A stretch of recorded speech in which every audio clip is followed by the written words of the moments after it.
Hey, welcome to my channel, folks. To Desert Armory and more. Hopefully, you're doing okay.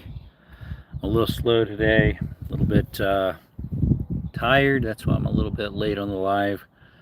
Wasn't feeling the best today, so yeah, was all achy, pretty stuffed up, and just low on energy all day. So haven't done much today. Picked up some trash that came along because the wind got a hold of it and drug it through the property, so I had to clean that up.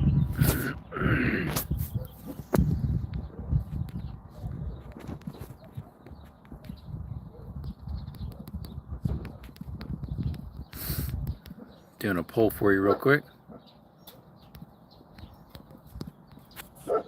Canella, what are you barking at? Hey, Stinger, what's up, Brooke? Is that Brookside? Yeah, Brookside. What's up? We're on the porch right now. Yep, it's evening here. Yeah, we are, 6:41. I still haven't decided yet when, Micah. There's a lot of stuff I need to catch up on. I think we maybe got to... I don't know, I was inside most of the day because I wasn't feeling that great. I'm a little slow and tired today. Yep, I had the AC running all day in the house today, which I normally don't. I usually have it off because I'm not home. When no one's home, we don't have the AC running. Summer's approaching. Yeah, was it June? Isn't it near the weekend, which is my birthday? Still a bit nervous about my fog's head. 12 o'clock at night. Where are you at 12 o'clock at night? Wow. June 21st, so right after my birthday. My birthday's the 13th. It's coming up. My sister's is tomorrow. She'll be 41. She's the oldest of the family.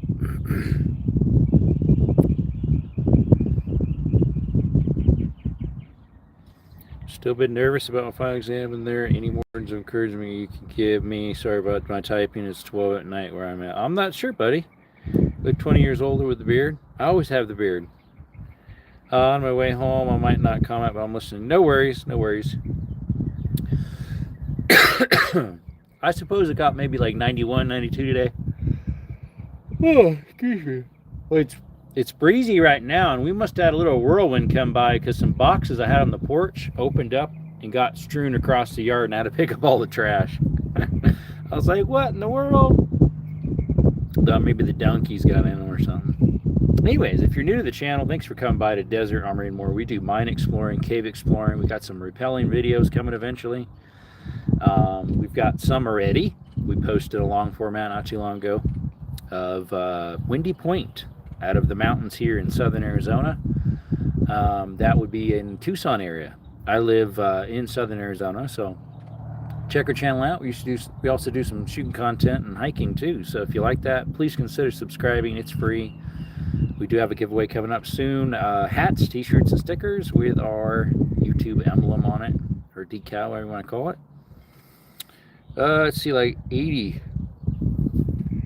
Excuse me, 80 degrees for you, huh? That's not that warm at all. Have a good one, Bill. Bill P1I.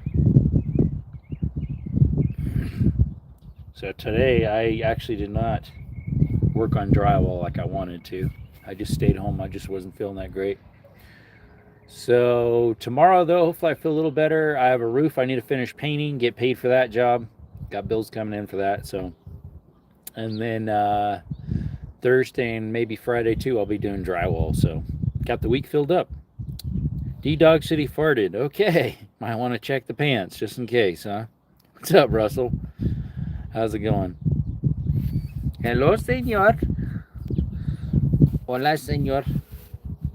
What's up, Micah? Instead of who let the dogs out, it's more like who let the dog in? Micah. No. Speaking of dogs, here's Canella right here.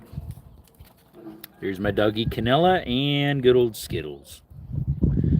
Check out my I did another POV of Skittles, by the way, guys. Part 5. I thought I was going to have 10 parts, but it ends up being probably 9. Unfortunately, I miscalculated. What's up, Gunnerman? How's it going, buddy? Where you're living? Probably humid where you're at, huh? Oh, we got a cactus wren out here making noises, it sounds like. I think that's what that is. Excuse me. Sorry. Been just lazy all day, so I've been really tired. Plus, I haven't been feeling the greatest. Just low on energy. It was all achy this morning. I barely could hardly walk around right. Would I prefer a 1970 Chevelle SS or a 1970 El Camino SS? A Chevelle. It's got better selling value than a El Camino. What's up, Mac? J-Mac, how's it going?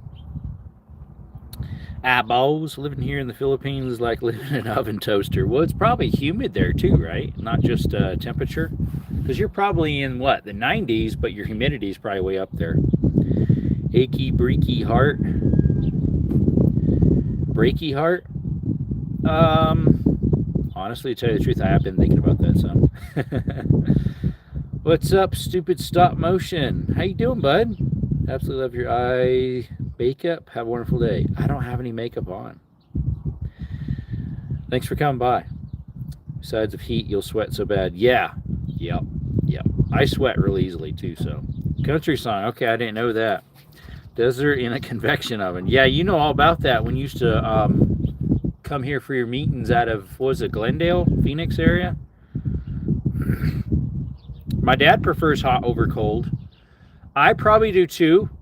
2 reasons. I'm more used to it, as well as usually you can just put like a light shirt on and lots of shade, and versus when it's super cold, if you have too much stuff on, you can't move.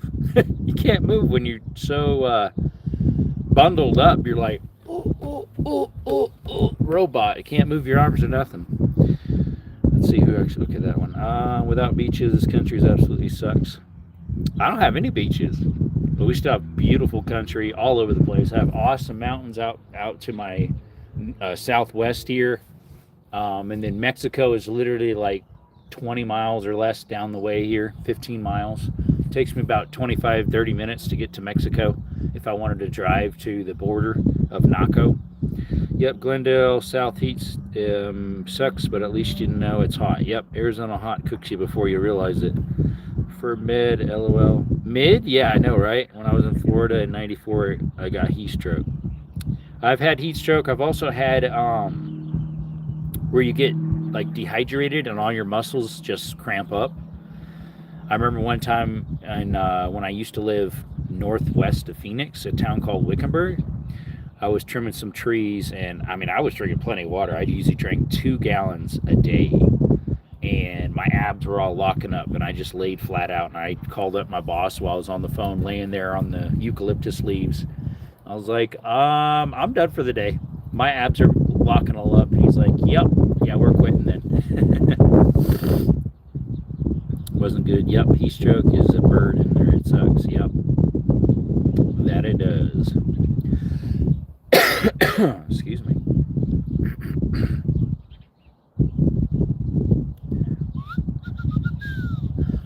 That's something on the screen there. You know, if you're in the southern hemisphere right now, you'd be in the winter time, so it wouldn't be hot. Where's my Aussie buddies? What's his name? Rhodes needs to come over here. He'll put, no, it's not hot. Yeah, what's up, Waits? You Skittles, what you doing, buddy? He's like, I'm getting a drink of water, dum-dum. Oh, look, there's Canella. There's Skittles. Look at old Skittles. There he is. Canella, don't eat that. That's yuck. Hey, Canella, spit that out. She's eating some eggshells the wind blew out of a box. Skittles. All right, what we got? See, last time I got heat stroke, I was hiking, had to call 911. I almost got heat stroke. Literally, it was a year ago. I went hiking up into the mountains. Last Saturday, it would have been a year ago from last Saturday. I had 3 liters of water with me, and I ran out about 3/4 of the way down or so. and I ran out and I almost got heat stroke. The next day I was so sick feeling. I didn't go to church because that was a Saturday. I went hiking. I didn't go to church. I called up my dad and said, hey, I'm not coming into church. I'm sorry, I got heat stroke or something of the sort. I'd rather live and die in the coldest country than suffer here from heat like hell, yeah. When the real fuel can hit 20 or 30 degrees over actual temp, you can condensate more than sweat. Yeah, you start sweating, your bowels and all your insides start melting, skin and everything. You look like the guy in Raiders of the Lost Ark when they open up the Ark and you look into it, you melt. Skittles is really doing good. KJP, no more feet pictures. Where's JP? JP, where's JP? He's in here? I don't see JP. Hey, what's up, Raging? Good evening. It's hotter than 80s here. Uh-oh. It's El Nino here. We're supposed to be getting an El Nino or an El Nina, something like that. What's up, Cohen? How's it going? What's up, DH? Hello, what are you doing back there? What's Canelo doing? Those boxes right there, the wind took earlier and spread them across the yard and opened them all up. Canelo, what are you doing back there? Canelo, what are you doing? Huh? You want to say hi to the camera? Huh? You want to say hi to the camera? You want to say hi? Oh, you saw my feet. You saw my piggies? Oh, Canela. Canela. Well, Canela's right here and Skittles down by my feet. He's right there. Been raining all day. Wow. So yeah, it's not hot where you're at then. Yep, there's Skittles, my little pumpkin as you call him. DH says hi. Skittles. DH says hi. He says hi. He's wagging his tail looking at me. Yeah. Skittles is itching to go on a hike. Poor guy. I've been doing rappelling and stuff, so he can't go with me. Poor Skittles. I could have took him the other day when I was scouting out those cliffs, but it kind of would have been a pain because I'd be afraid he'd slide off of the cliff, and I don't know.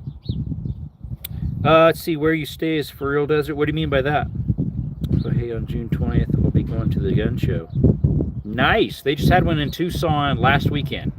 I asked, what's his name, if he was going. Stifler Manufacturing. He said no, possibly the one in August. And I wasn't sure I was going to go because I knew if I wasn't, I did have other plans somewhat set up. And that was doing the mine repelling and going to some cliffs so that my buddies could check them out, see if they wanted to do it or not. They did a couple. I tried. I did a live on the one, and the rope was just too stretchy. It was more for trad and sport, not for repelling and ascending. It was too stretchy. Cohen says no, but we were in a drought for all of May, and now it won't stop raining long enough to put on hay. Well, that's good for the rain, but bad for the hay. It's a desert. Yeah, I know, right? Where I stay is for real a desert. It is. We're a high desert, though, because I'm 4,000... Pistol Pete just went live. I'm 4,200 where I'm at, roughly.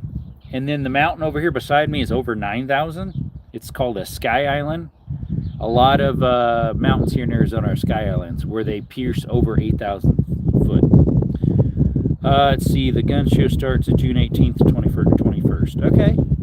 Yeah, ours are usually a 3-day, at least the Tucson ones. Tucson are usually Friday, Saturday, Sunday, I believe. Or it's just Saturday, Sunday. Nah, it's just Saturday, Sunday. And then here in near where I live, the town of Sierra Vista, theirs is usually Saturday, Sunday. Beyond says we did a collaboration with Copperhead Tactical, been trying to edit it all day. In real life? Like, did you actually do it in real life? Like met up with him? If so, that's cool. I know I saw he did a post with some pictures on it, but I didn't look at it very in depth to see what he was up to. Excuse me. Now my Wi-Fi decided to stop working. When I'm out here, I switch to, even though my Wi-Fi box is on the other side of my wall here, I switch to data. I think Wi-Fi would work fine, because I'm not really, let me see. It's literally on the other side of the wall here. It should be fine. I think it's still full bars. Yeah, it's still 4 bars. Yeah, we have met up with him past weekend. Nice. Glenn says, "You happen to see my sporting clays video on Evidence Arms and Outdoors?" Unfortunately, not, Cohen. YouTube's very bad of letting people know of notifications, so I didn't see it. Last Gun Show has a stupid schedule, which is working days, so I didn't get a chance to come. Oh, this day isn't, though? It's not the days you work? Yeah, ours here in the U.S. are usually weekends. So that way they know they can get business. Because if it was a weekday, especially if it was like middle of the week, they wouldn't get that much. They wouldn't get as much business. Yep. Yeah, I like going to gun shows. The Tucson one I hadn't been to since I was probably 10 with my grandpa that's passed now, and my brother right up above me. And so I went there beginning of the year with Stifler Manufacturing, met up with him. It's when I still had my handlebar mustache. Let's see. Mion says, we tried to go to a gun show a while back, but they did not allow us to record. So some of them say that. Some of them, yeah, you kind of have to, if you end up doing it, you got to do it on the sly. You got to just pop out your phone once in a while and take pictures and videos. If you had a GoPro and strapped, yeah, they would be like, nah. Now, my local pawn and gun, they literally offered, they're like, hey, if you ever want to do videos here, show something off for your channel, you have all the rights you want. But the guys across the street, that's called Apocalyptics Firearms or something like that, Apocalyptics, they don't want you to do it at all. They have signs all over the door. Yeah, I noticed that. I get notifications a week late. Yeah, it's crazy. What, not allowed to record? That sucks. Yes, that's how some gun shows are. Some stores are that have firearms. There's one in Tombstone I wanted to record, and he's like, nope, you can do the other side, but not the side with the firearms. But the other one, I asked him, I'm like, hey, you mind if I record? Nope. And they have a whole bunch of antiques and remakes.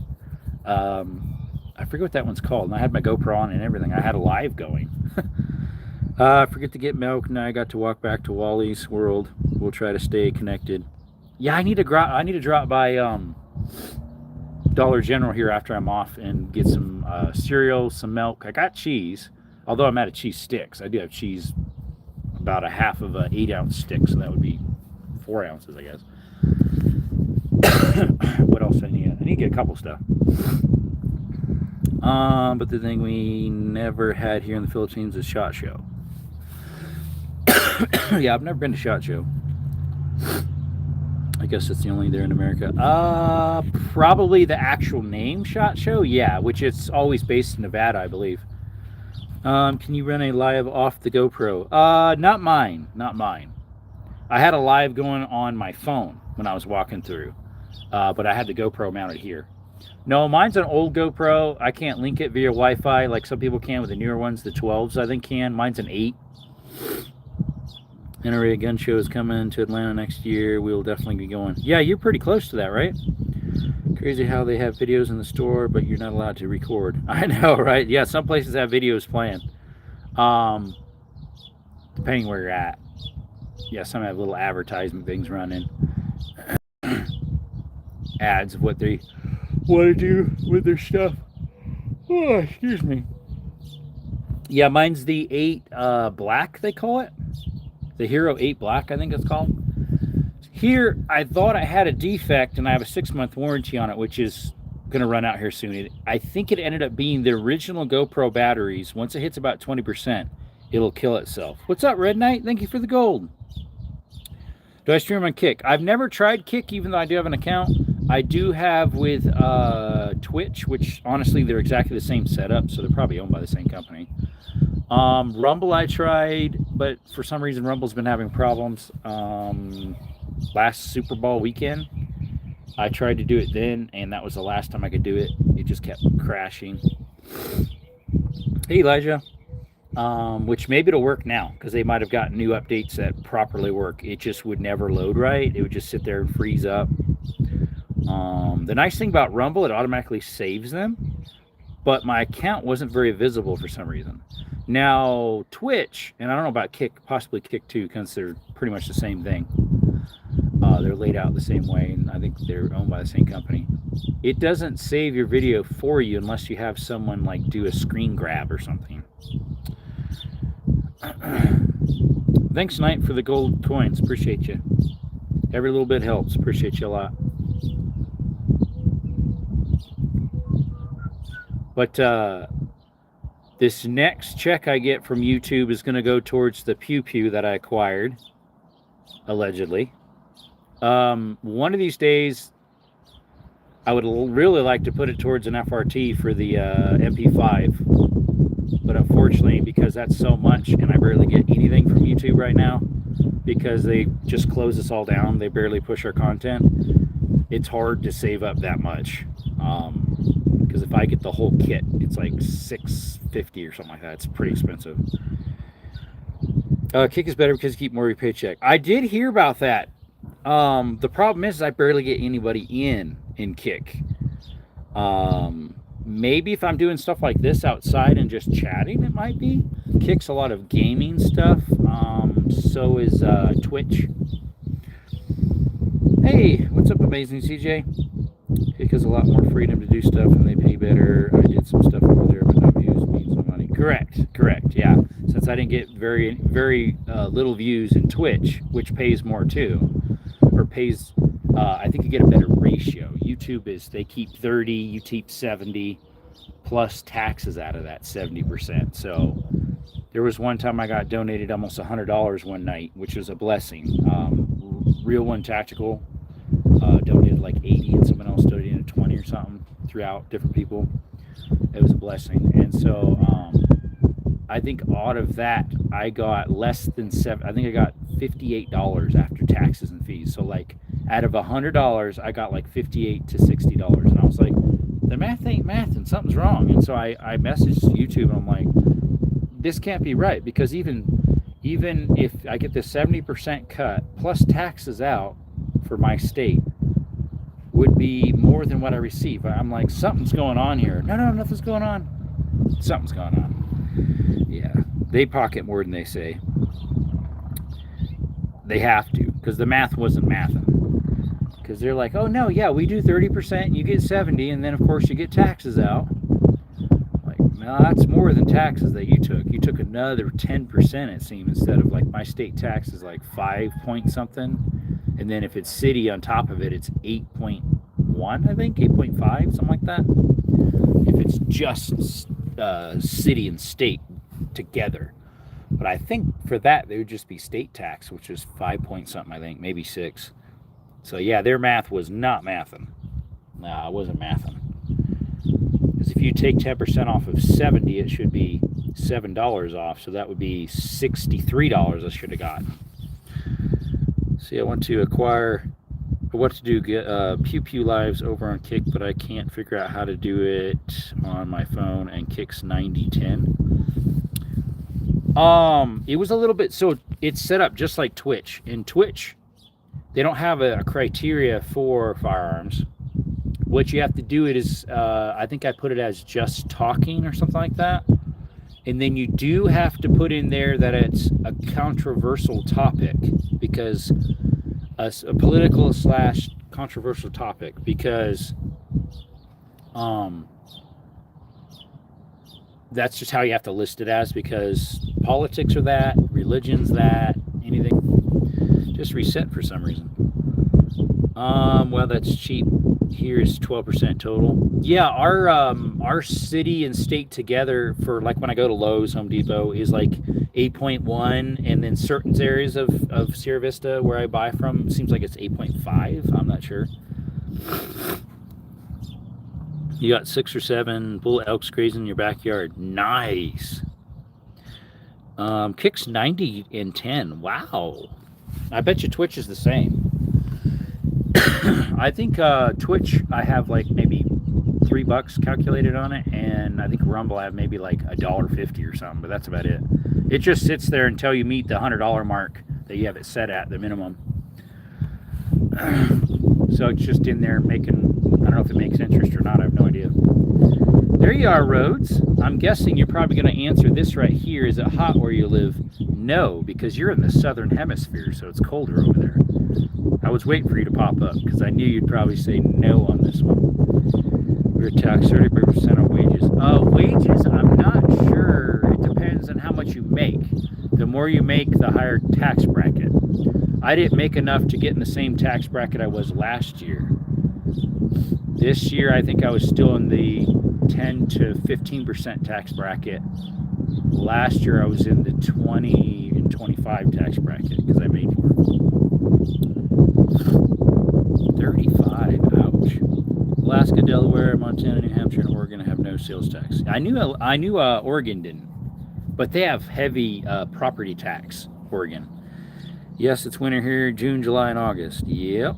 It's when you send your planes over to California for their fires. And then in your summer, California sends the planes back for your guys' fire. Yep, it's pretty neat how they barter those fire planes back and forth from the U.S. to over there. Oh, excuse me.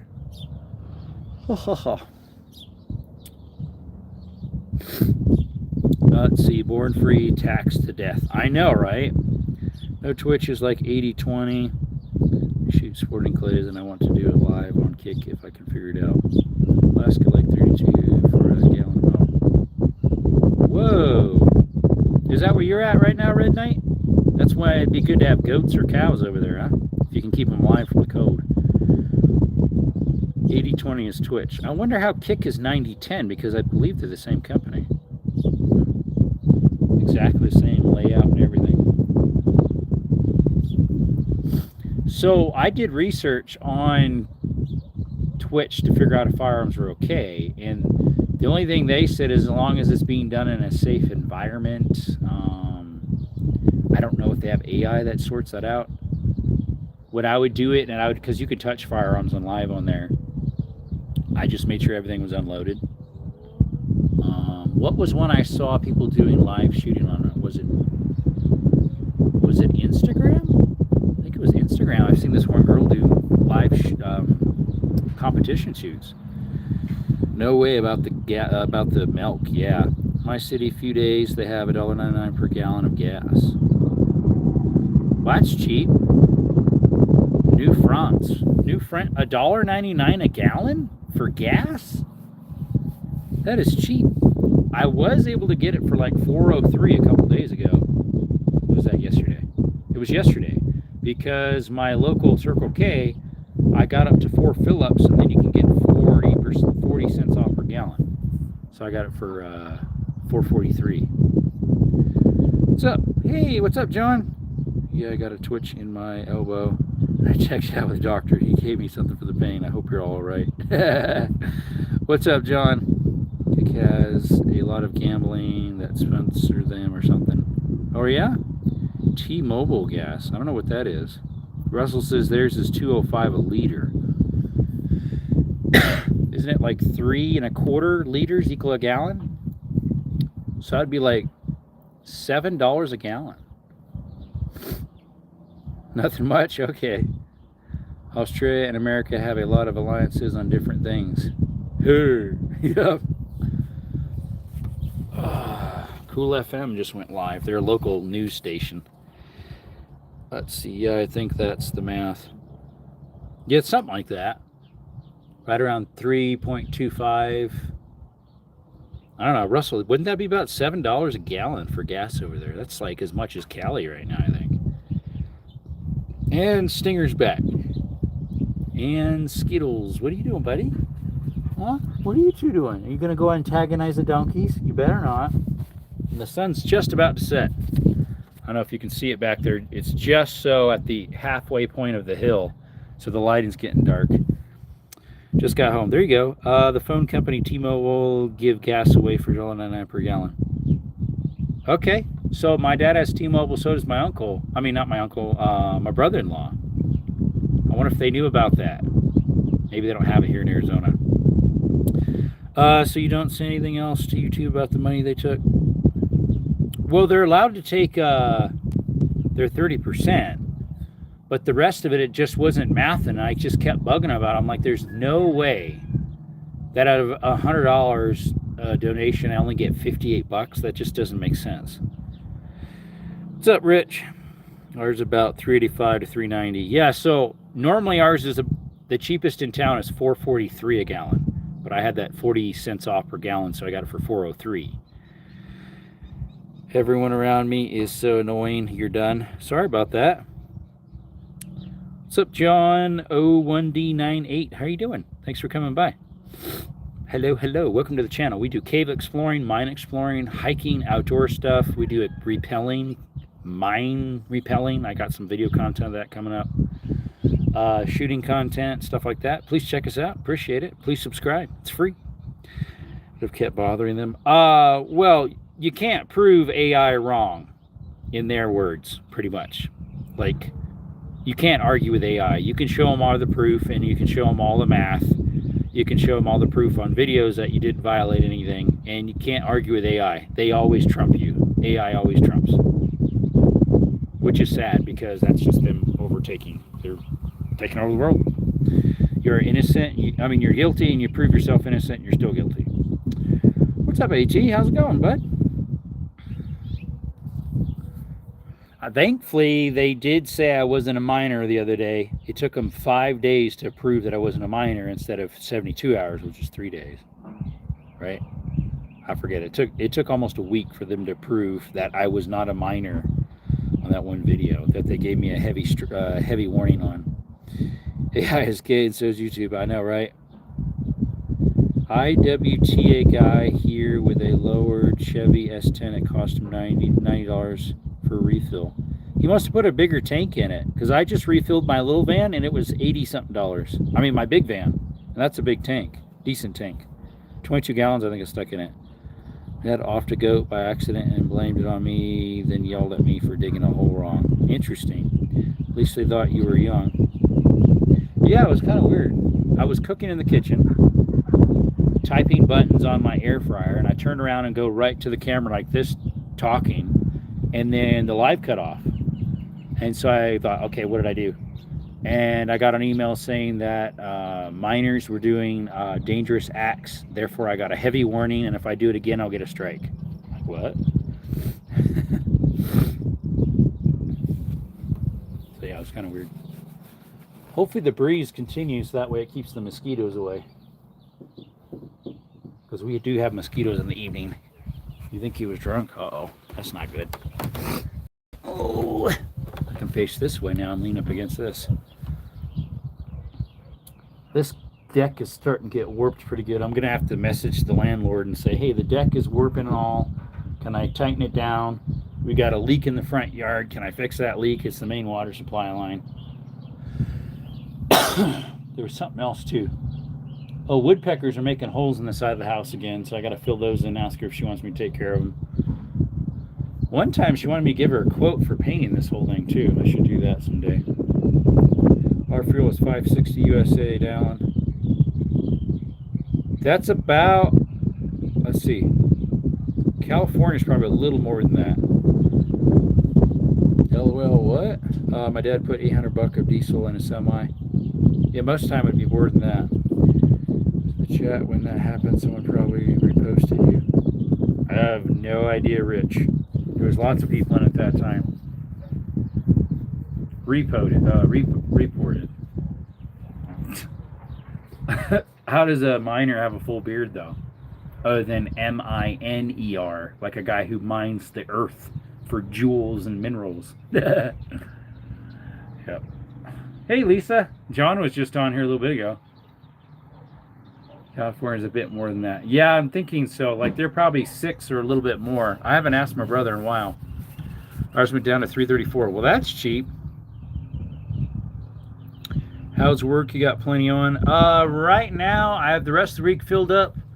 And then next week, I'll have a couple days filled in, too. There's this fellow that I do this drywall repair for, so he has so much stuff for me to do. He just pretty much adds it on and expects me to want to do it. Like, he wants me to rip out the kitchen, redo all the drywall, and put the kitchen back in. But it's like, do I want to do that? Like, he didn't even ask me if I want to rip it out. So I might maybe see if this other guy wants to rip it out, and then maybe I'll do the drywall. I don't know. I'm getting burnt out on the job. He's a nice guy. He provides lunch for us.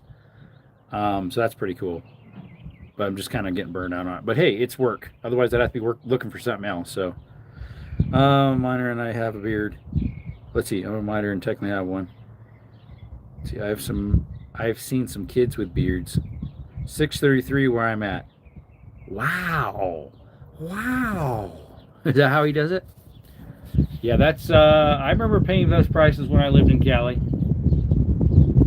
And I had a Land Rover Discovery that needed mid-grade or higher to run properly because I had a hot cam in it, which they want you to run premium in it anyways.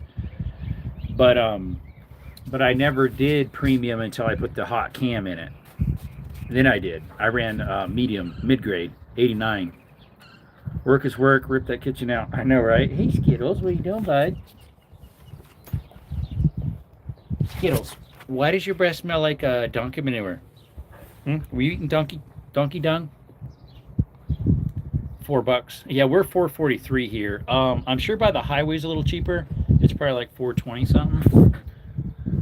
Skittles, his nose touched the screen, made something go on. Some lady made me put a cabinet up wrong and call me later, then it fell. She just probably assumed you knew what you're doing.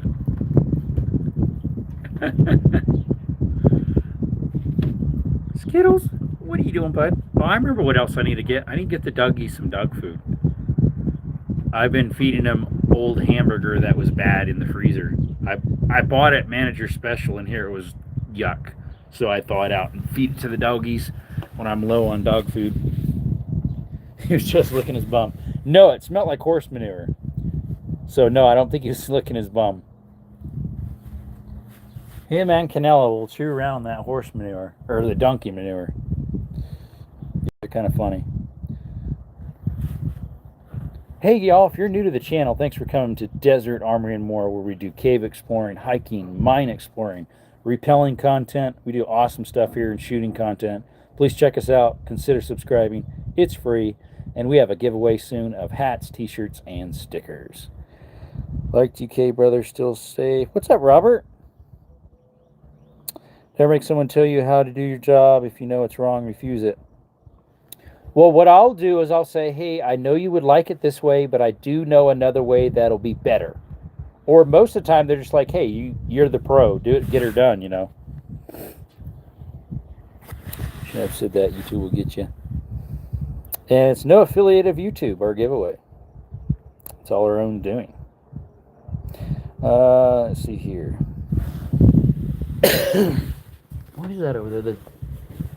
The neighbor's horses are dinging on their water trough. I either need to get buy another water trough for the donkeys, another small one, or just buy one big one. Because they drink their water up. At the end of the day, it's empty, and I got to fill it up morning and evening. Did I win a prize? What's up? Did I win? No, I need to get that together. I need to do multiple announcements when it's going to be for the hats, t-shirts, and stickers for the GOA. The good old giveaway, you know, giveaway. Yep. And if you're a member of the channel, you automatically get an entry. Yep, you get a free entry. What's up, Lego? Do a backflip? I don't know how to do a backflip. I know how to do a forward flip on a trampoline and land on my feet. Met the dog food. They will try to get you for animal abuse, even though it's fine. Dog food? Buying dog food? Why would they want to get me for buying dog food? And I was feeding them hamburger. That's just meat. They love meat. Doggies love meat. Members unite. Yep. Do a front flip. I can only do that on a trampoline. I don't have a trampoline here. I have done one before without a trampoline. I landed on a mattress. Another time I did it without it, and I landed on my back really hard. That did not feel good. Yeah, that didn't feel good. Whoa, have you not heard of that beautiful stream that flows from my father's land? No, old hamburger, they will try to get you ish. Why? It's frozen, so it's not rotten. So it's manager special from Safeway, which is a Vaughn's. And the packaging had a little bit of dried stuff on it, so they put it on clearance. The packaging was a little bad looking. When I got it home, I noticed it smelled just a little off. So I was like, I don't want to try it, so the doggies get it. Perfectly good for human consumption. It probably is, but I was like, I don't want to try it just in case.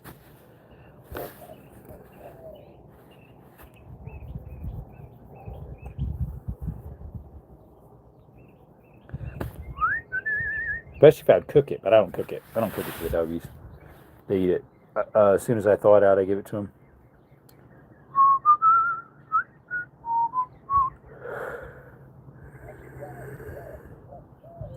I don't know how they'd get me on saying I'm using hamburger for dog food.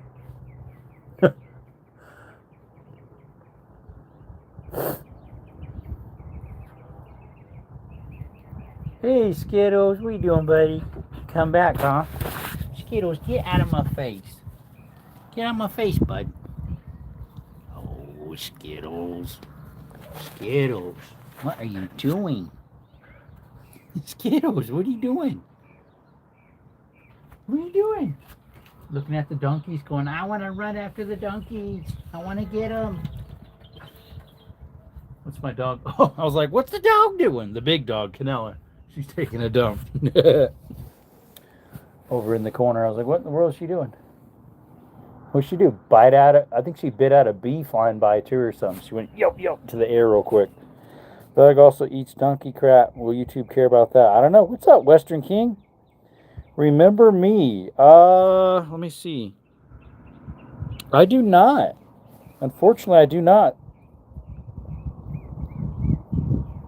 Name sounds cool. Are you in the West? I am. I'm in Southern Arizona.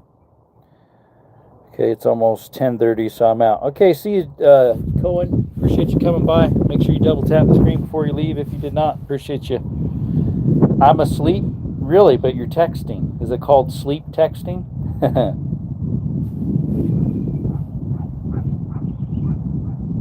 Neighbor's dog's yapping across the way.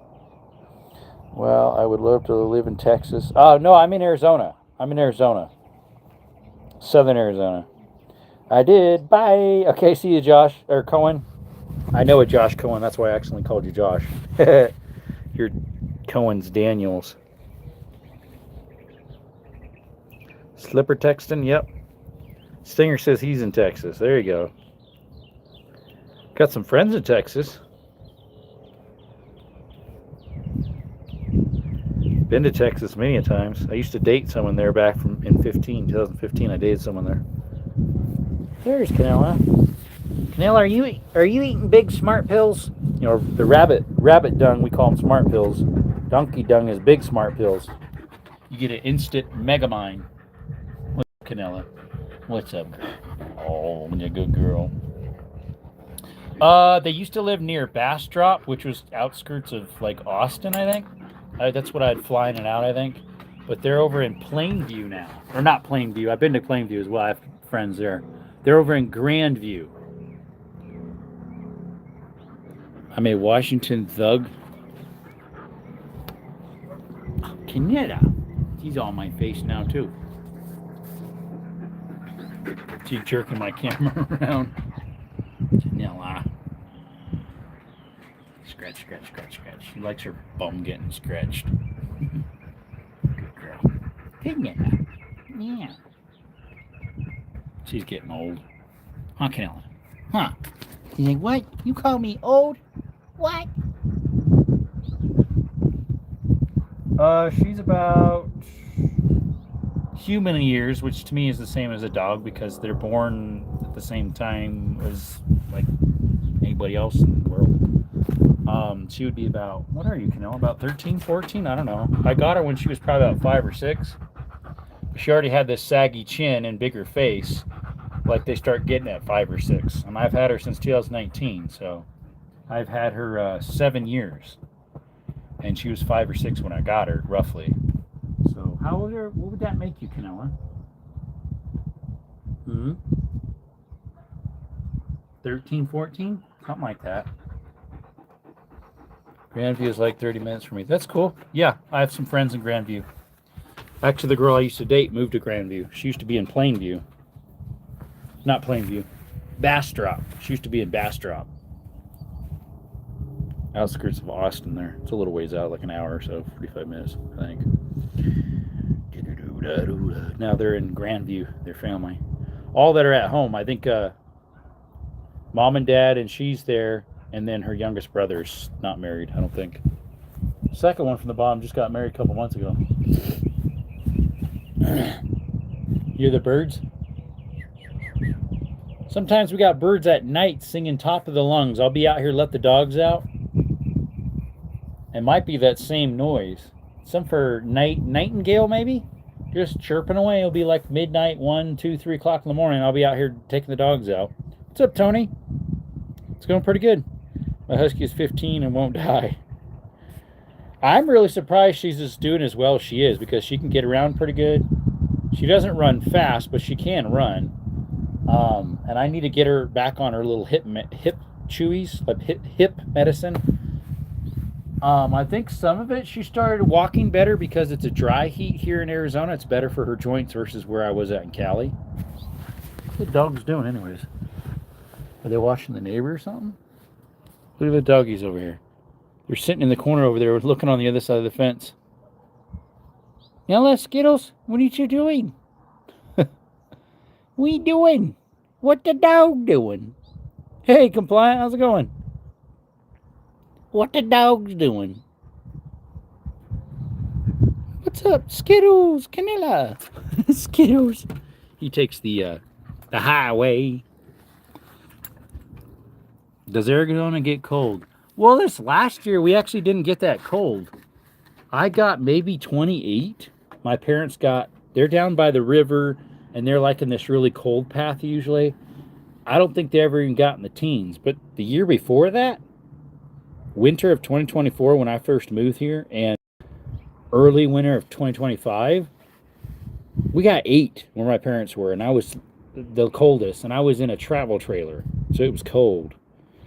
Up north, it'll get that pretty much every year, like Shiloh, Flagstaff, stuff like that up north, where they have elk and a lot of snow, decent amount of snow. Yep. And what's the donkey doing? What's she chewing on? She's grabbing something, pulling it around with her head. I don't know. What are you doing, Mama? What are you doing? Yeah, so Arizona does get cold. But yeah, this year I think I got maybe to 28, just under 30. Because we did have, I think the one day we had ice about 3/4 inch. Definitely 1/2 inch. It was a little more than 1/2 inch, maybe 3/4. On the water bucket for the donkeys and the dogs. Is Death Valley near you? No, that's in California. Although I'm probably just as close to Death Valley here as I was when I lived in Cali. I might have been a little closer when I lived in Cali, because California's so big. You can go from one state to the other and you're still in the same state in one day. Like if you start at the bottom of California and would travel all the way to the top of it, it's 900 something miles, if I recall. I think so, if I recall. Skittles, Canella, don't be antagonizing the donkeys now, okay? That's not cold. No, it didn't get that cold. Like, it's cold-ish, but like 8 is cold. It got 8 last year. 8 degrees. That is cold. But yeah, this year I think my parents got just so, like maybe 18, 20, something like that, which is decent. 16 hours I've done the drive. So for me to go back to where I used to live is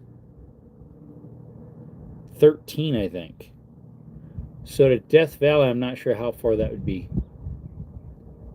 because Death Valley's this side of all what I used to be at. Red Knight says, cheapest gas I saw in my state was $3.81 per gallon, no car wash need. Gotcha. Feels good out here. Feels really good out here. For some reason the timer already reset. Usually it only does that at the 2-hour marker right before it. Yeah, it reset like 20, 30 minutes in. Kind of weird. I think I started at 6:30. Yeah, it would be about 20 minutes in. Thanks for the star, bud. Let's see. Well, I got a couple things in, a couple notifications. eBay sent me 2 things. Let's see. Lost Dutchman's Mine. Keith's Trails and Treasures. That one. He lives here in Sierra Vista. I'm trying to collab with him. Keith's Trails and Treasures of Arizona.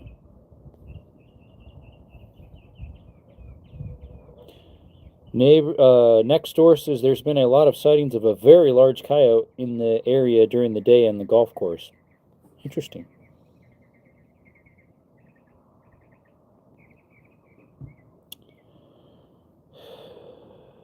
What's up, 137X11?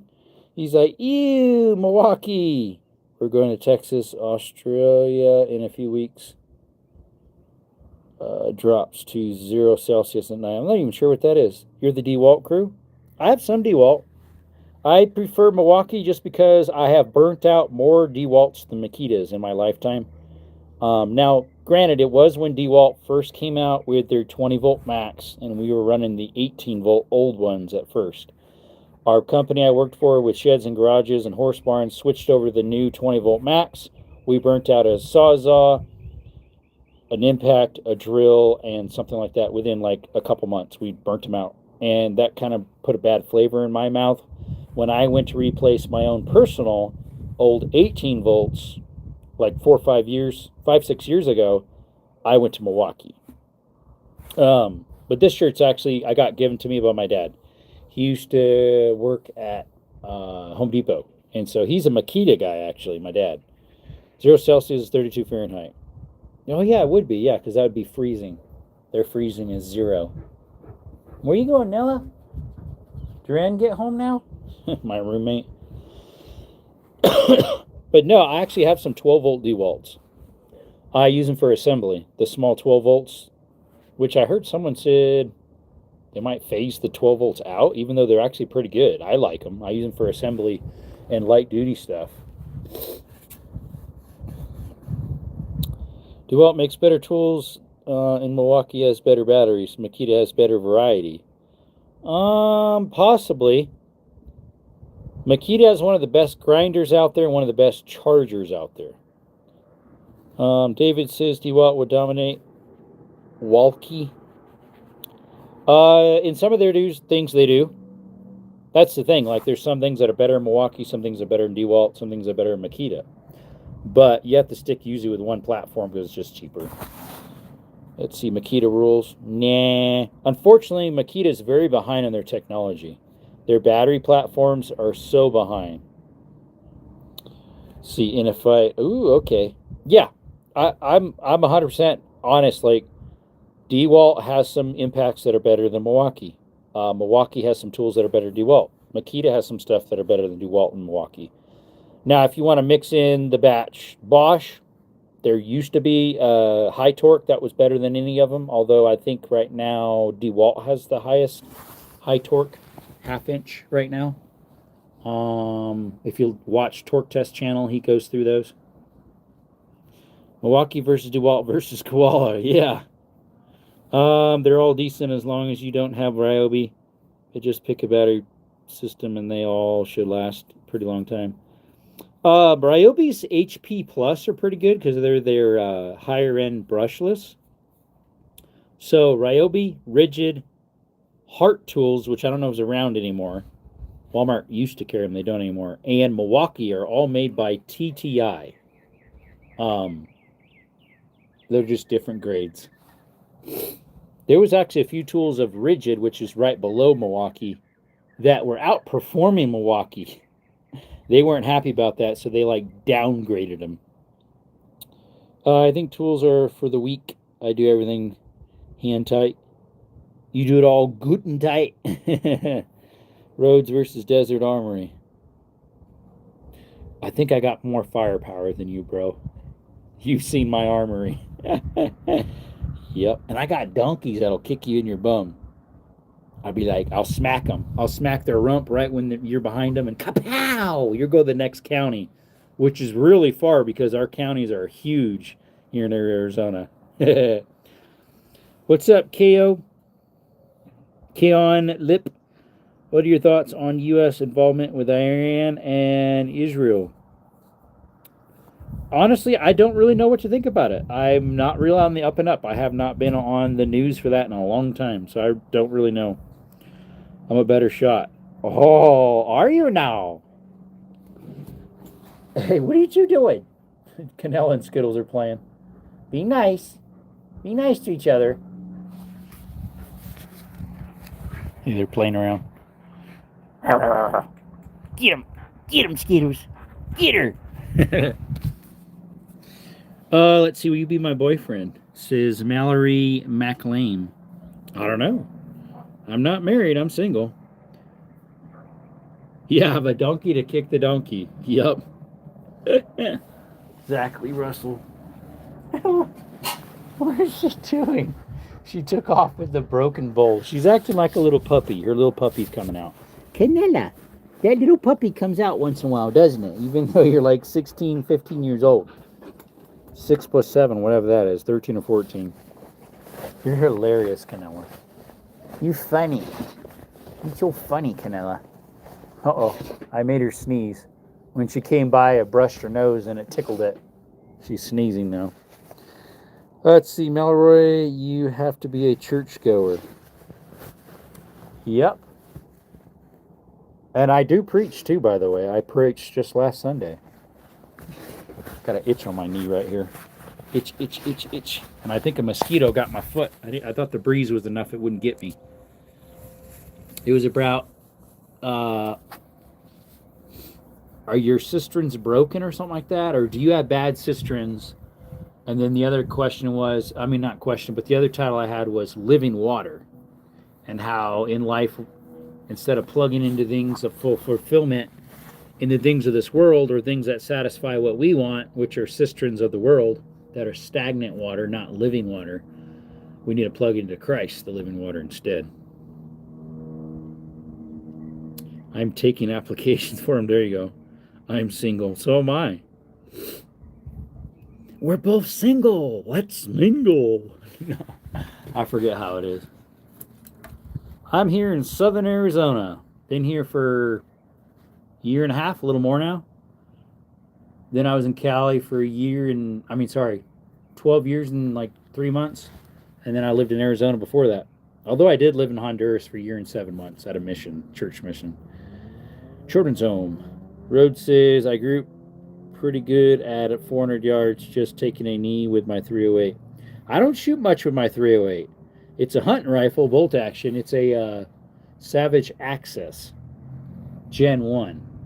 I don't know what ammo it shoots the best with. I shot Hornady Black. It did not like that. I do have some FMJs, but I don't know how well those work on it. I think a skeeter got my foot. I just don't shoot my 308 much. I've never taken it to the range. I've shot it out in the desert to set it in at 100 yards. And for the Hornady Black I had that I was sighting it in for hunting, because I wanted to sight it in with the ammo I was shooting, I could not sight it in with that ammo. I did not like it.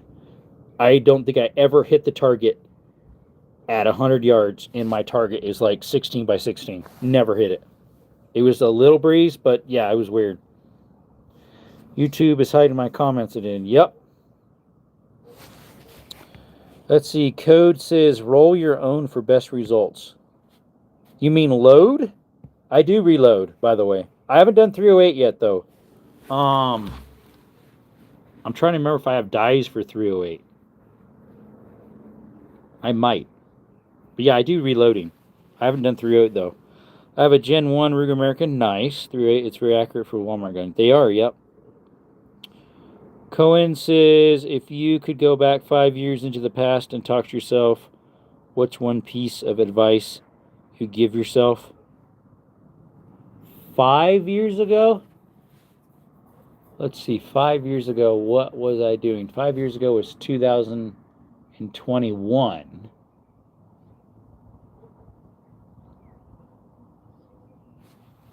I'm not sure.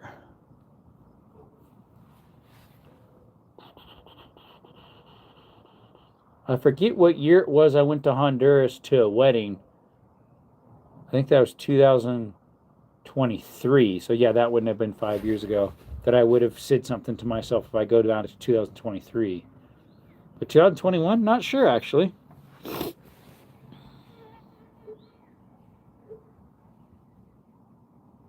I would have been 31. I was 31 in 2021.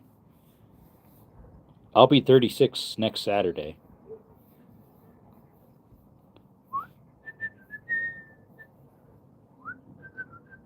Yeah, I think that skeeter got my foot. The breeze kind of cut down. I think skeeters are coming out. Mosquitoes. Go back 10 years further and buy Bitcoin. Yeah, 15 years ago. Yep.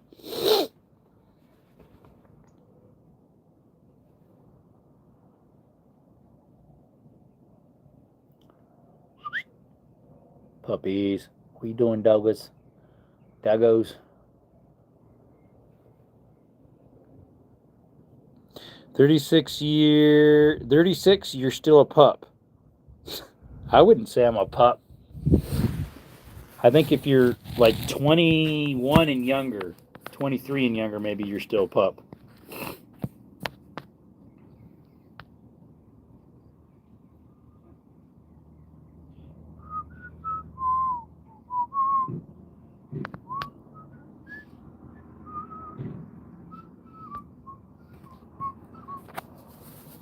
Oh, excuse me.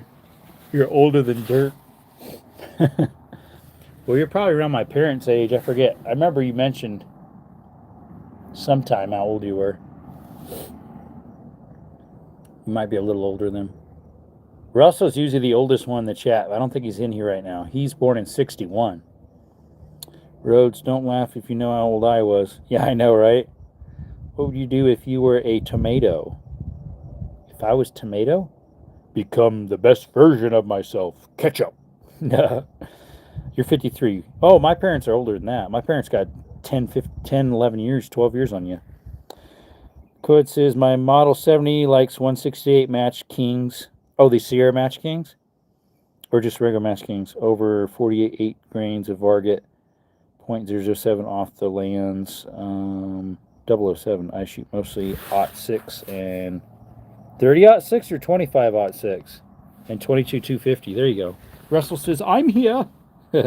Yeah, my mom, she'll be, I think she'll be 52 or 50 or 62 or 63 this year.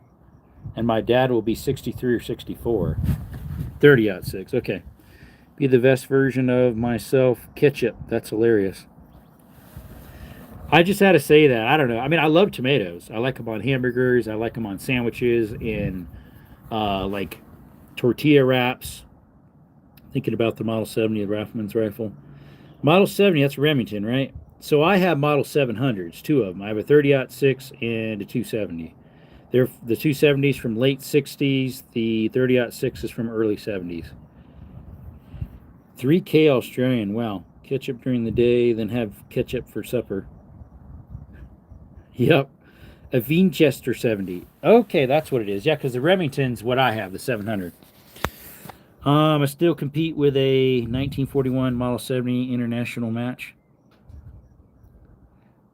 So you have a bigger barrel on it then? Because like the 70s normals, if they're like mine, the 700s, they're kind of thin, the barrels. 15 power Layman super target spot. The donkeys? Sound more like a cow mooing. I don't know anybody else got a cow around here. The neighbors got horses and I have donkeys. The other neighbors got chickens and roosters. Need to find an old Winchester Model 70, post 64, but still 60s. I want to make a clone of Carlos Hathcock's rifle. A.T. Heyman. A 15 power Layman super target spot. I didn't know Layman made scopes. Obviously, I know they make reloading equipment. I have a few. Some of their dies, a couple of their dies. Yeah, now I got another bite at my foot. Those are either ants or mosquitoes. I don't know what they are. Because I don't see anything. But I can feel it with my left foot, or right foot. Barrel is 1.25 inches in diameter. So yeah, that would be a little bigger. So it's a bull barrel. Mine sized down to a normal hunting one. My 400, I'm sorry, the The Model 700, 270, and the 30-06.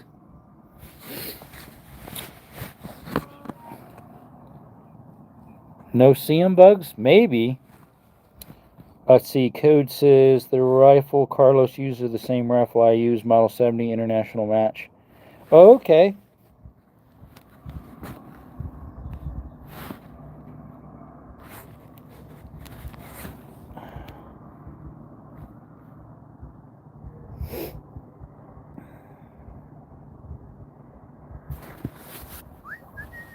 Now I got a bite on my elbow. Man, they are getting me. I don't know if those are ants or what they are because I don't see ants and I don't see skeeters. I'm going to have to go inside. Ooh, my back is stiff. And it's dark in here. Thought for sure my roommate would be home by now. It's 7:48. Oh, he is. He just got home right now, it looks like. Oh. I wasn't sure how long I'd do the live.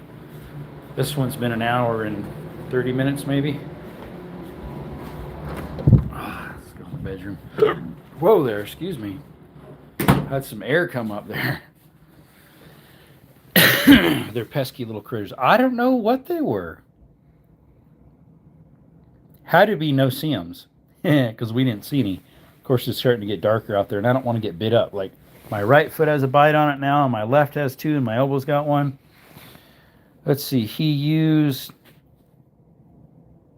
Unertal scopes, and I have one, but I shoot the target spot because it's 2K versus Kente. 10K. Uneral. What's in the world is a Uneral scope? Is that a certain brand? I've never heard of it. Yeah, I don't know what that is. A new Model 70 Super Grade in 308 is like 2107 US here. Ouch. Super Grade. What does Super Grade mean? Let's see. It bugs me at night to have mosquito bites. Yeah, it bugs me at night to have mosquito bites. It almost rhymes. I have no idea. I have no idea how much a Model 70 is, let alone a Super Grade. I don't know. A Model 70 would be equivalent to the 700s, which probably run like 800, but that's not a Super Grade. I'm thinking they'd be somewhere around there. I don't know. I've never looked for a Model 70 or a Model 700 new. Mine were used, so. He says, yes, that's the brand. Yeah, I've never heard of that brand. Excuse me. Oh.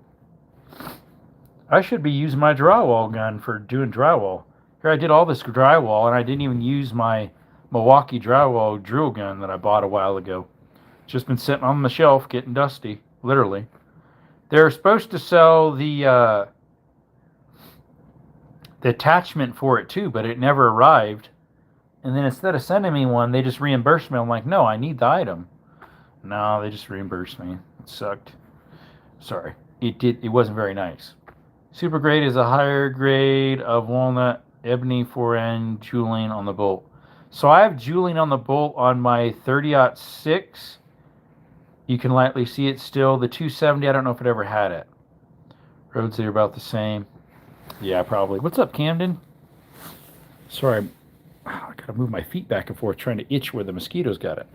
All right, see ya. Wouldn't want to be. All right, bye, Rhodes. Have a good day. Boy, mate. See you later, mate from down under. How's Camden doing? A couple Super Grade Safaris from the 1950s. Nice shooters.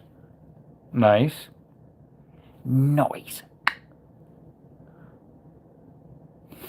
Super Grades. Let's see. Official says, you are my 65th streamer today. Can you please eat a pepper? A pepper? What do you mean by that? Official STAR. Official star. I can't wait to finally get an Italian 1870 Veterali Cavalry carbine. Is that oddball one that's like 11 point something? or 13 something, the caliber.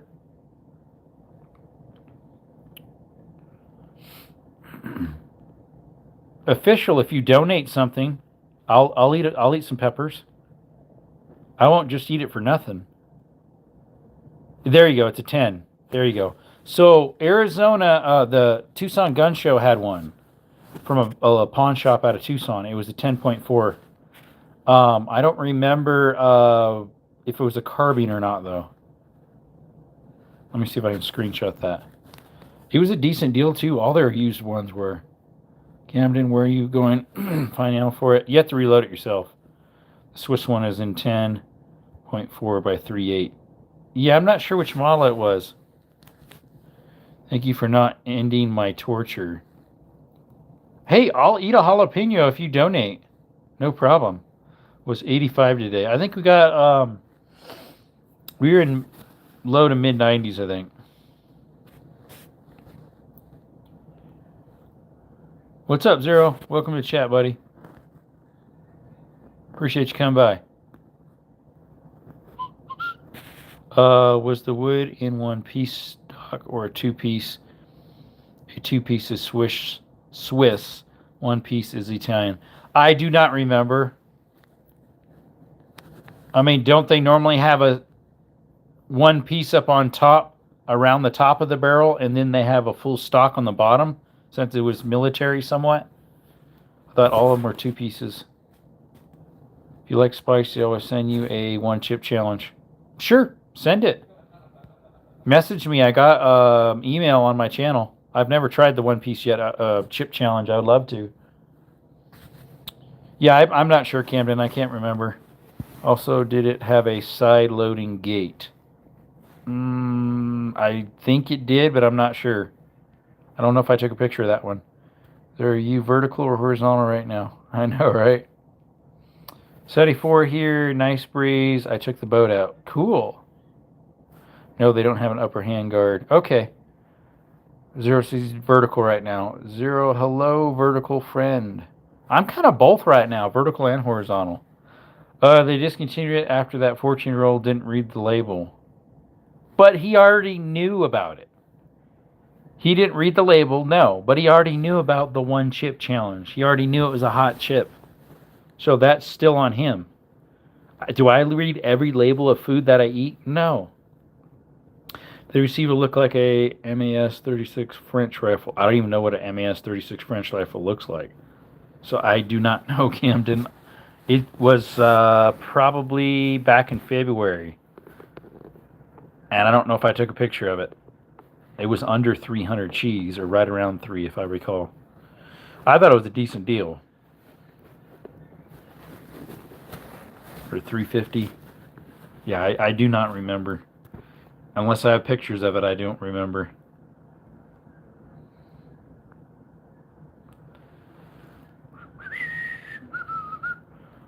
I remember seeing an MAS something at the swap meet around here one time, and I was going to trade in my 308. Allegedly. So I showed him pictures, and then shortly after, he was like, oh, sorry, I actually did sell it. I'm like, I thought you were going to trade. Because he wanted a 308. He wanted even Steven, but I'm like, hey, I've got almost 300 rounds. So I have to have some money on top of this.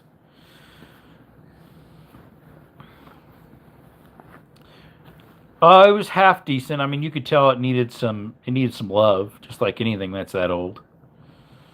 Isn't that what Senator Kennedy says? Because stupid needs labels. I know, right? Stupid is as stupid does, and you cannot fix stupid. Right?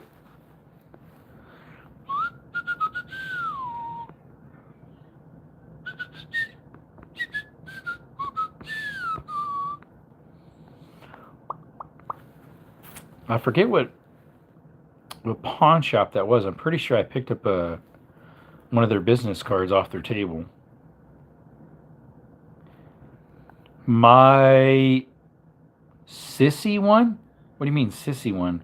Is absolutely beautiful. Can't wait to center convert it. Yeah, that's the weird thing about them. They are rim fired. I remember looking them up And I was like, well, this is a neat rifle. Then I'm like, rimfire. Okay, how would I make it rimfire?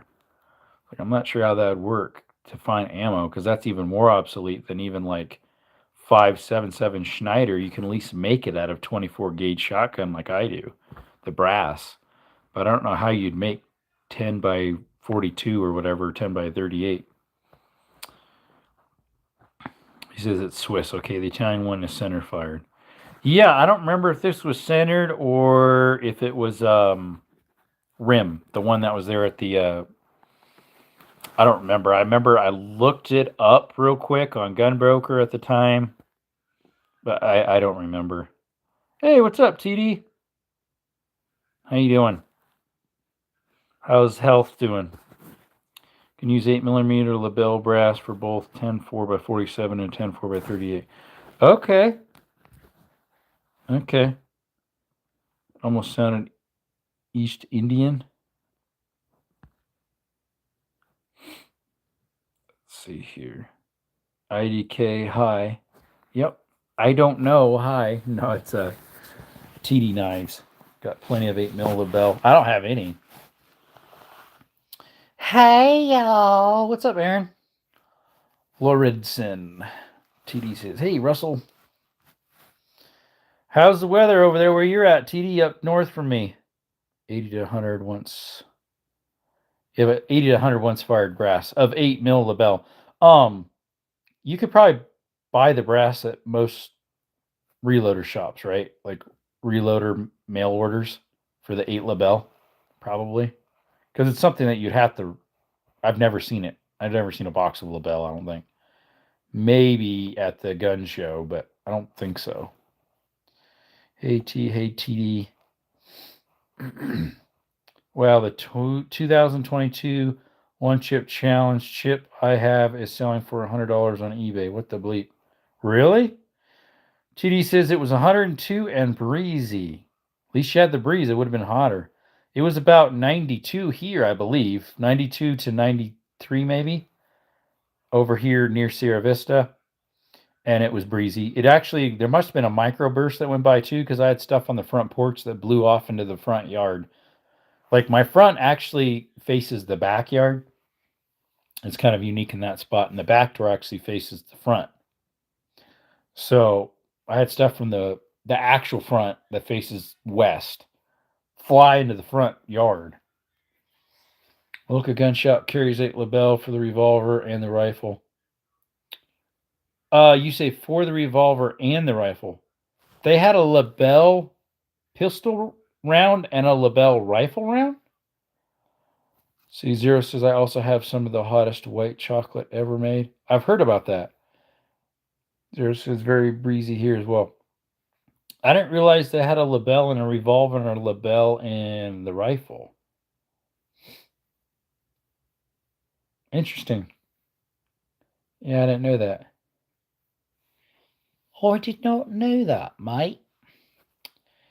Anyways, appreciate y'all coming by, all 11 of you. If you're new to the channel, thank you so much for coming to Desert Armory and More, where we do cave exploring, we do rappelling, mine exploring, hiking, shooting content, all the cool stuff. Please consider subscribing. It's free. We also have a giveaway coming up, no association of YouTube. Hats, t-shirts, and stickers. 8x36 versus the 8x50R. Revolver is the 1882 French revolver. Okay. Zero, I was pranked with that chocolate in high school. I ate the whole bar. From 1892. Wow. Stinger keeps saying, did I win? Did I win?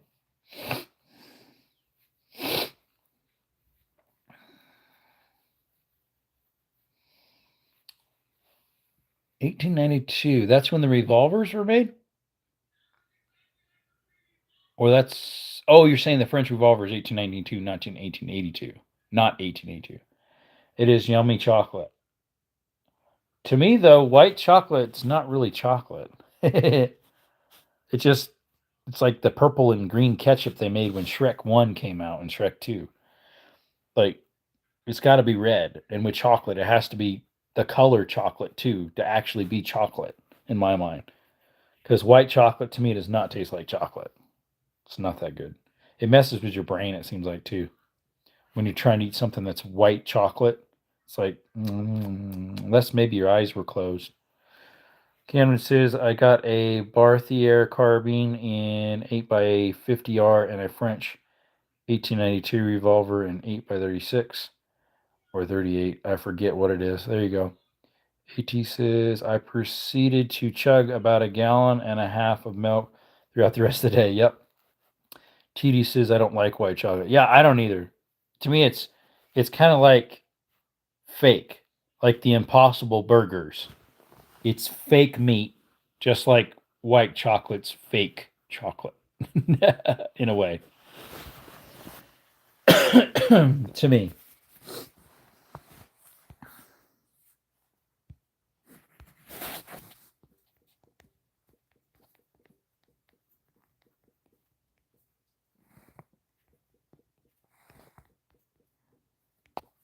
Let's do a little poll here.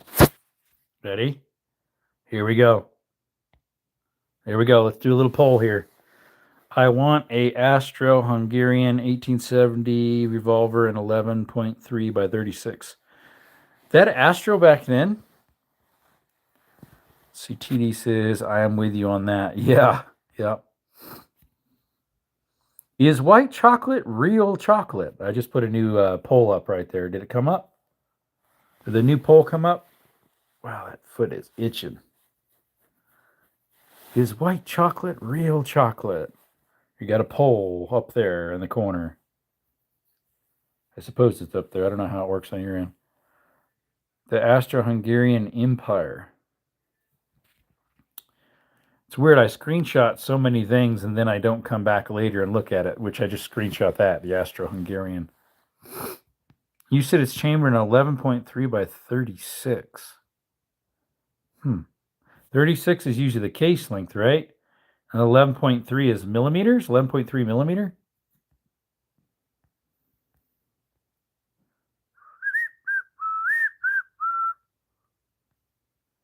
Years ago, when the second number, like a 3220 or 2520 or a 4440, the number behind meant how many grains of black powder. Like a 4440 took 40 grains of black powder, a 3220 and a 2520 took 20 grains of black powder. But it's different now. Let's see here. They dissolved in 1914 at the end of World War I. Which Astro did? Or that? Because Sam, was it Sam Moore that does gun tubing? He has an Astro, but it's an Astro 25 ACP semi-auto. If I recall, when they went obsolete, Colt bought them and started making the pocket carry 25s. Austro-Hungarian. Oh, okay. I got a 5070, but no 4570. Oh, yeah, 5070. Nice. How do you think of a Spanish? Probably. I have a friend who collects the 5070s, and he has one or two 4570s. They're the trapdoor. He has. He lives in Benson, not Benson. He lives in Bisbee. He also has a whole bunch of full fun mode World War One. He collects them. Full fun mode World War One. He converted some of them into 303 because they were the 8mm Lebel or something like that too. It's a rolling block 1870 New York militia. Oh, okay. Yeah, his are trapdoor. 5070 trapdoor. He might have one rolling block. But I think a few of the Springfield, I think a Springfield or Lee Enfield, one of them, Lee Enfields, or 5070 trapdoors. New York militia. Interesting. So on a questionnaire, we have 3 votes. I said, is white chocolate real? One person said yes. 2 people said no. I like that. Yep, no's are winning. Is white chocolate real chocolate? I don't think so. If he converted one from 8mm Bell, I feel bad because that is a lot of money, and those are not common. He was some oddball round, and he converted it to 303 British because he reloads 303 British. It was a full auto World War One something. That was water cooled. He does some water cooled stuff. You have a full fun mode MK90. Nice. My grandpa had a 22 from World War One, I think it was. That was full fun switch. Waiter says, I would like to add a M1 A1 Thompson to my collection. That'd be nice. A Vickers probably, or a Maxium. Yeah, he had some water cooled ones, and then he had some that weren't. He probably has like 10 maybe that he has acquired. World War One full auto. Early 1900s. 1912s, 1913s, I guess. Yeah, I know, right? Yeah, they're not light machines. They're on wheels and stands. He wanted to know where I could test them out. I said, well, there's a place in the desert I could take you to, and he could test them out because he wanted to test out the ballistics of the 303 because one he converted recently to 303 Brit. Cool 1898 by any chance? Does he have one? I don't think he does. He collects long guns. Could be an MG08 or a Solarger or however you spell it. 3-men cruise. I know, right? That has a transferable MP40. Ooh, nice.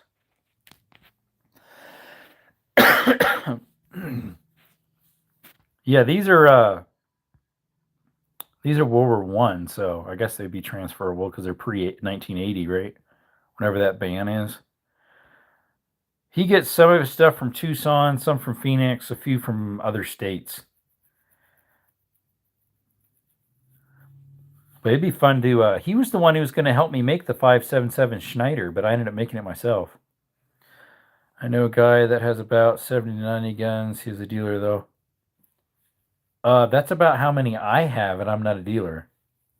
I have my own collection, obviously. Educational purposes only. Nothing's ever for sale here, YouTube. 2 submachine guns are pretty cool. Yeah, it would be nice to have one of those. Cool 1898, otherwise known as the Potato Digger, was a light machine gun designed by John Moses Browning and produced by Colt and variants by Marlin, used extensively in Spanish-American warfare, War One. Interesting. Oh, yeah, you have to be an SOT, right? Or STO, something like that, to own those. That many of them. World War One, I think, has an exemption because of how old they are. They're considered I was gonna say antiques, but technically ATF antiques are 1898 and older. Yeah, whatever it is. Yeah, SOT or something like that. You have to have a certain paperwork. Brand Herrera has it, and so does what's the other guy? He Donut? Is it Donut operator? That MP7 with him? That's full fun mode. I got something in my ball. No, any full auto gun is considered a machine gun no matter how old it is. That's true, yeah. Somehow, yeah, my friend's able to get the World War Ones. He must have the special licensing, which I think's a lot easier to get here in Arizona than some states. We're pretty lenient on stuff. Sorry, I got an eyelash in my eyeball. Remember, Gatling guns aren't full auto. No, they aren't, because it's actually you manually cranking it. They actually make one of those to fit on an AR. Even I can get them in California if I could afford them. Yeah, again, it has to do all with the right paperwork. It's a little harder to get them in Cali, but you definitely can get them there. Note is the same process as suppressor or SBR.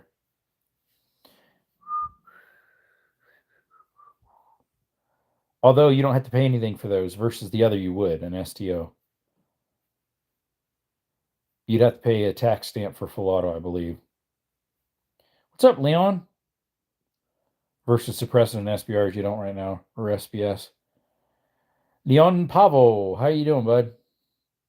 There's no difference in paperwork between a regular gun and a Gatling gun. Oh, for that, yeah, there isn't for that. The only difference is price. Yeah, way more. You can buy one as long as it was registered pre-1986 as transferable. Yep, that's true, I guess, too.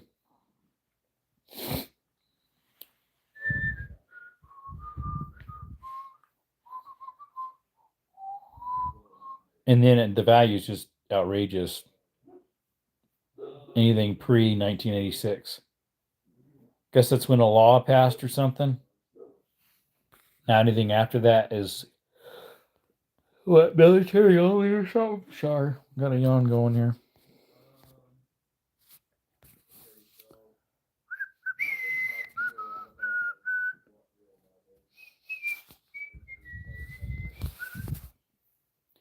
Do you have any Stoker side by sides? I don't. All mine are fairly new. My newest side by side, or sorry, fairly old. I believe my newest side by side is my Beretta Silverhawk from 1960. It's a 10 gauge. It could be my Zastava M75, but I thought that was made in like 56, 57. Other than that, all the other ones, my newest one,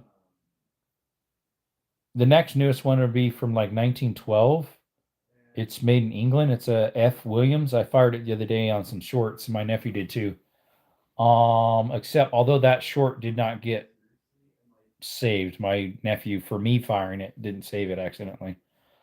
Um, and then next older from then are antiques. They're made from like 1898 and older. Yeah, about 10K for the cheapest one, and that is a Mac 10. Yeah, or an Uzi's like 15, right? You can get a FA M16 or about 30 to 40. Yeah, they're expensive. You need special ammo for old side by sides, right? Yes, I load my own. I use the brass shotgun shells, and I load them with black powder equivalent. You can use black powder as well, but now some people will not fire Damascus barrels. I have one that I do fire that's Damascus barrels. It's actually twisted Damascus. Um, I have fired that one once.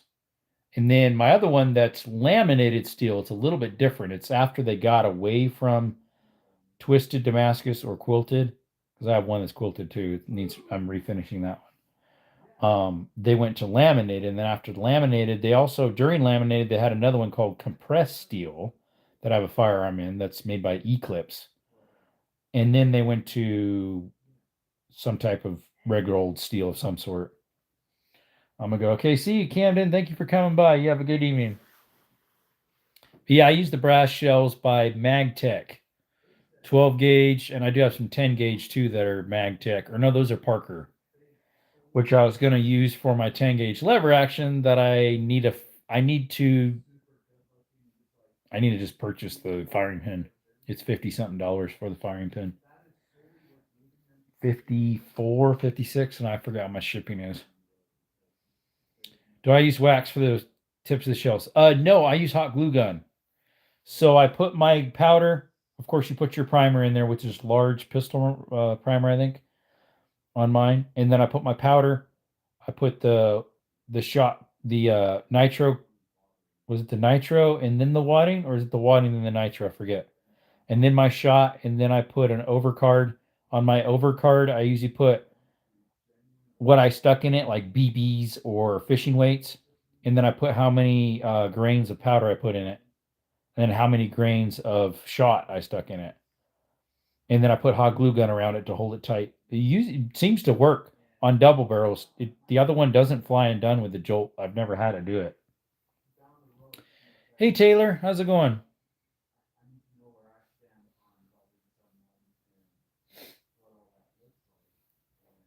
Who's my roommate? Is he talking to his girlfriend again, or his friend? He doesn't call it his girlfriend yet, although pretty much what they are. Excuse me. No time to stick around. Just want to stop in, drop a like, and see how you're doing. I was feeling a little out of it today, but we're doing a little better, so I should be able to work tomorrow. Thanks for asking. Next time you load them, instead of using hot glue, use candle wax. I never have. Um, I've heard, yeah, that's what people use. Obviously, the other thing you can use, which I have the tool for it, is if you fill it up high enough, you could round the edge of the brass over, because I have the machine to do it. It's an antique. But then over time, it wears the brass more, and I don't want to do that. T, what going on? Hey, T, what going on? Yeah, I would have to acquire some candles because I usually just use the little hot glue gun I have. and put it over the shot card, and it seems to hold it in. I think I had one get loose while I was working on it, and so I just added more hot glue gun over it.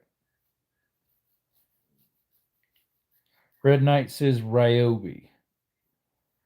Yeah, if you get Ryobi, make sure you get the HP Plus series because it's brushless. They're actually decent. Actually pretty good. Check out the Torque Test channel. They have tested multiple different brands, and Ryobi ranks decent. Do I remember when Black & Decker was king in the 90s and early 2000s? So they had some interesting battery platforms back then. They were those round cells about this big and about that long in some of their drills. That was interesting. They were called the Firestorm. Those, and then some of their 18 and 12 volts. They called them the Firestorm. That was their Black & Decker Firestorm. They look kind of like the old DeWalt 18 volts. And then like what? Early to mid 2000s, DeWalt bought Black & Decker or something like that, or Black & Decker bought DeWalt, I forget. I think white chocolate is real. I don't know. It's 50-50 right now, 6 votes. Yeah, Black & Decker. I have some old Black & Decker stuff. I have an old 1/4-inch electric drill that's Black & Decker. I used to have an old circuit saw from my grandpa that was Black & Decker. It was good. I don't have it anymore. I think that was Black & Decker. They used to be pretty good, but they got sold to Chinese companies for a while, and then DeWalt bought them, or vice versa. I forget how.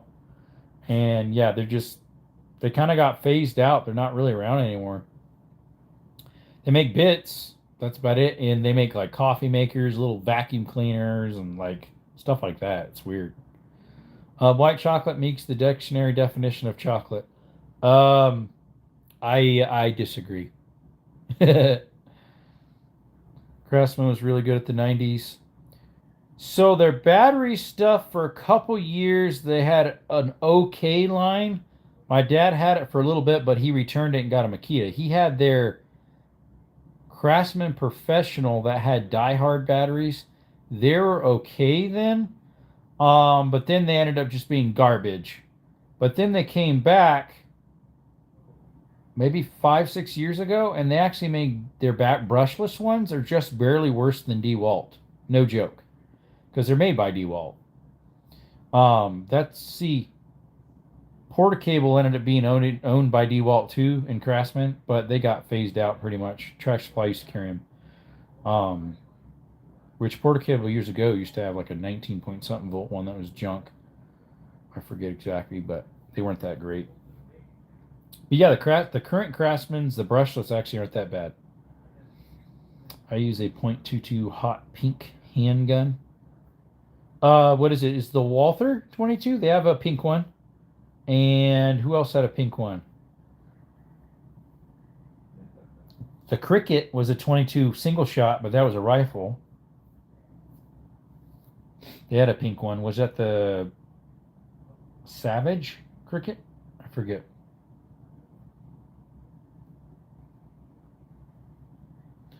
Do I know Metabo HDP? Yes, I do.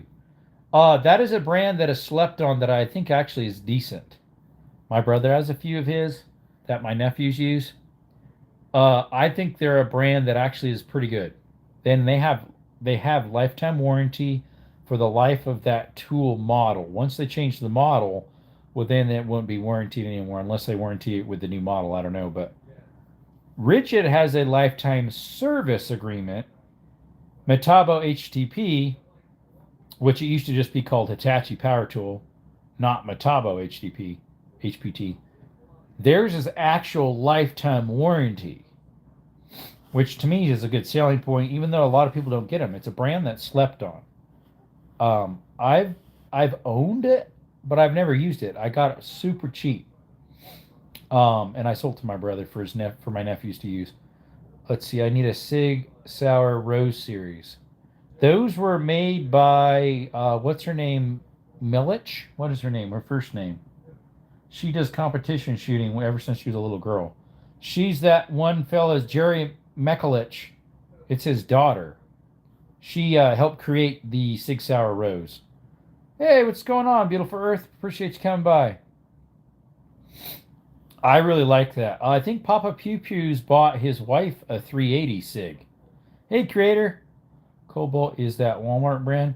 No, Cobalt is from Lowe's. It's made by Shervon. Walmart used to carry Heart brand, which was made by TTI, which is the same as Milwaukee, Ryobi, Rigid. They made Hoover vacuum cleaners.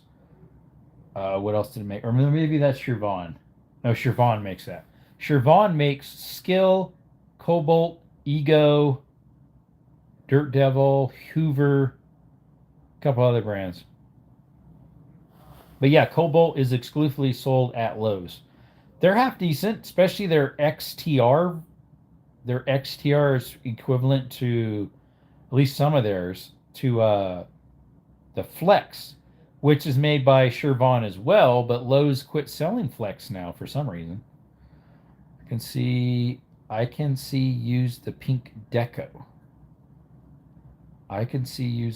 What's pink deco? What's up, creator? How's it going, bud? Cobalt and Craftsman are the same now. They're both owned by Lowe's. Actually, no, Craftsman is not owned by Lowe's. DeWalt owns Craftsman for their power tools.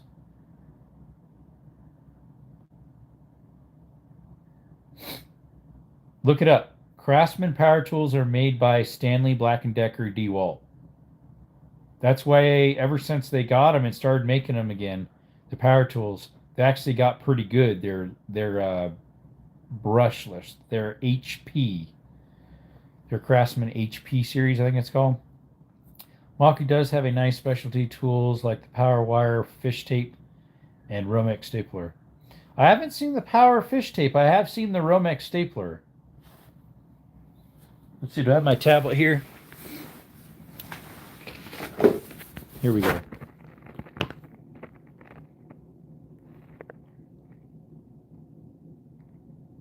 Haven't seen Bernard Kellerbrew make white chocolate. He's Belgium chocolate.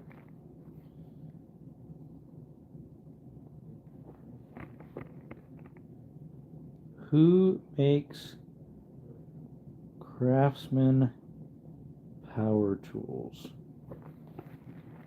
Stanley Black & Decker makes the Craftsman power tools, which also owns DeWalt, Porter Cable, and Bosch Stitch. Craftsman misses when it was sold only in Sears.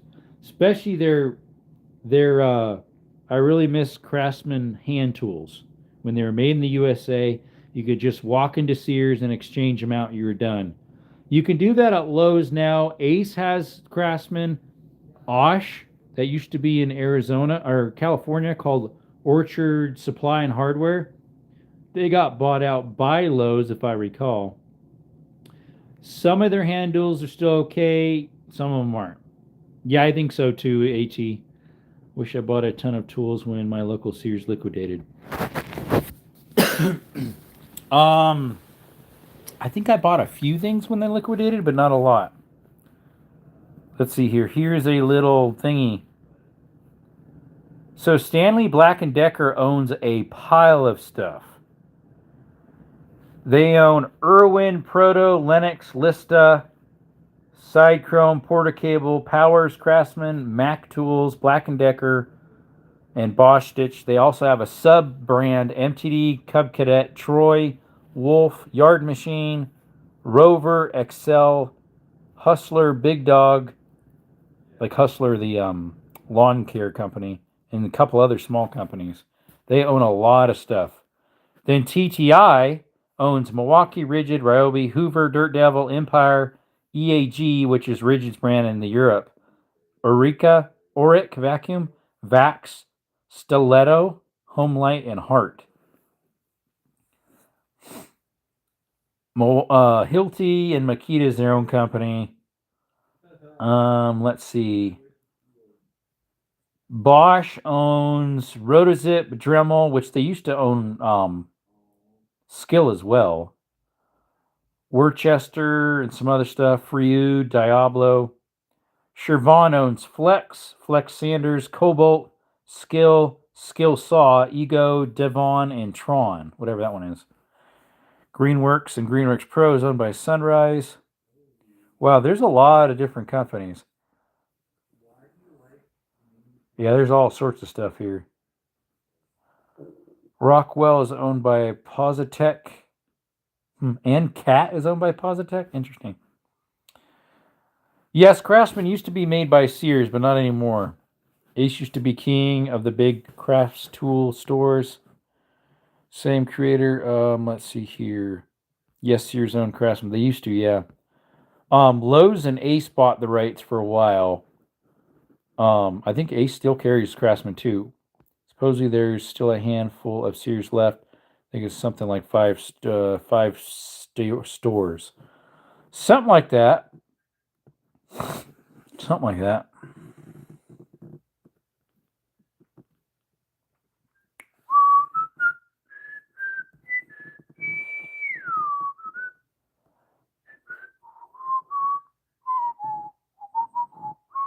So these are the two that are compared for the Craftsman and the DeWalt, made by the same company. You got the DeWalt DCBL 722P1, then you got the Craftsman, its equivalent, the 720M1. That's its equivalent.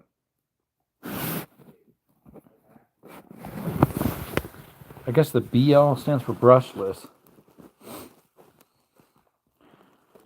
But then the other one is, here's the other two that are similar. They're compact. That's the Craftsman and that's the DeWalt. Made by the same company. It's just they have different versions. They're actually, there's a decent impact. Check out the torque test channel. Taperia Tools, please sponsor this host. Taperia Tools. Well, let me see what that one is. I've never heard of it. Let me look it up. TAPARIA Tools. Look that one up. Taperia Tools. It's an ISO 9001 company. Let's see. Home. It's a Swedish collab. Employs over 1,200 people. The company has fully absorbed the production technology of its Swiss collaboration. All kinds of varieties. Let's see. Products. They make socket sets, tool sets, pliers, spanners, wrenches. They make all sorts of stuff. From India with Swiss help. Yeah, I was noticing that. Let's see. Usually quality-wise, you can tell on screwdrivers, sockets, and pliers how good they are. Let me check what the pliers are, how well they look. Let's see if I can click on something, especially their slip joints, if they're decent quality. They look half decent. Let me look at their sockets. See how cheap they look. They look like cobalt because they have the blue line on them. And they're probably green if they're the metric, or not green, red if they're the metric. Look like cobalt, kind of cobalt quality. I forget who makes cobalt hand tools. I don't remember. Want your home to crumb, use Taperia. Taperia? Let me type that in. Who makes cobalt hand tools? I think it's Apex. I'm not sure, though. Apex makes so many tools. Cobalt hand tools. Most cobalt mechanics and general hand tools such as wrenches, ratchets, and sockets are manufactured by Apex Tool Group, which also makes Weller, gear wrench, and Wiss.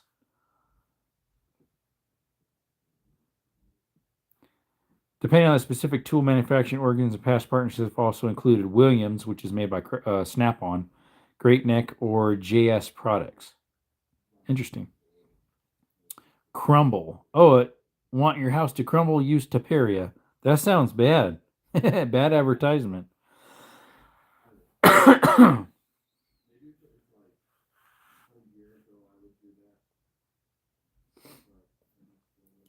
That's not good. Doesn't sound very good.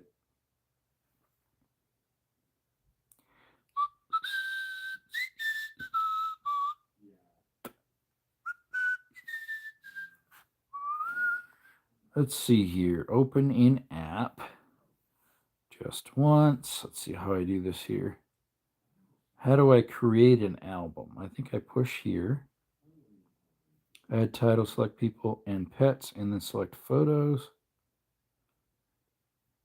Let's see, how do I do this? Okay. I'm not sure how to do this. Trying to figure out how to do something here. I'm confused and confuddled. We'll figure it out sometime. I got to make an album for sharing stuff.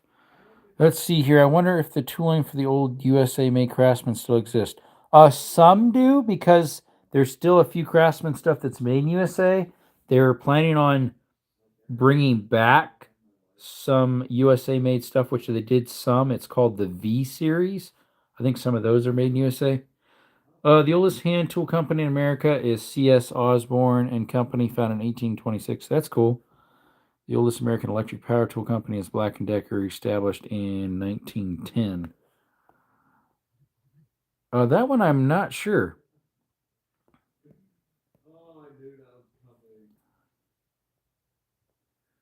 What is the oldest power tool company in the U.S.? Black & Decker, yeah. Was the world's first portable handheld electric drill with a pistol grip and trigger switch in 1916. Duncan Black and Alonzo Decker. Founded the company a small machine shop in 1910. See you as a CSA officer in a movie. Possibly. Let's see here. What was the other question you said? Oldest. What is the oldest USA based hand tool company?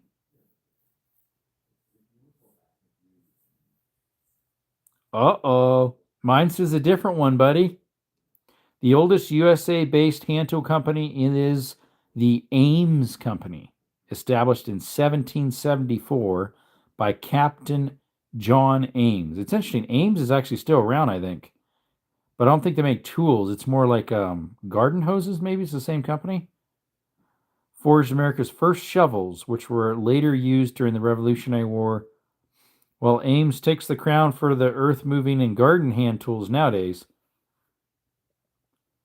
Warwood was another one, and Mayhew's. Mayhew's was 1856, Warwood 1856, and Klein Tools 1857, and Channellock in 1886. Let's see, Milwaukee invented the Sawzall, right? Yeah, they did. Yep. Red, I could see that too. Yep. Ames was the first hand tool company, 1774. What's up, work? They're known more for their shovels nowadays, as well as like garden hoses and gloves. But back then they were known for hand tools. Interesting. The Ames story goes back to 1774, when Captain John Ames began making Americans' first shovels. Another day down, yep. We've been building America ever since, through wartime and peacetime, boom and bust. And we've had our share of adventures along the way. We've dug for gold, gone on expeditions to Antarctica, and built at least 2 of the 7 wonders of the modern world. I guess I wouldn't call shovels hand tools, technically. I would call them landscaping tools. But they call them hand tools.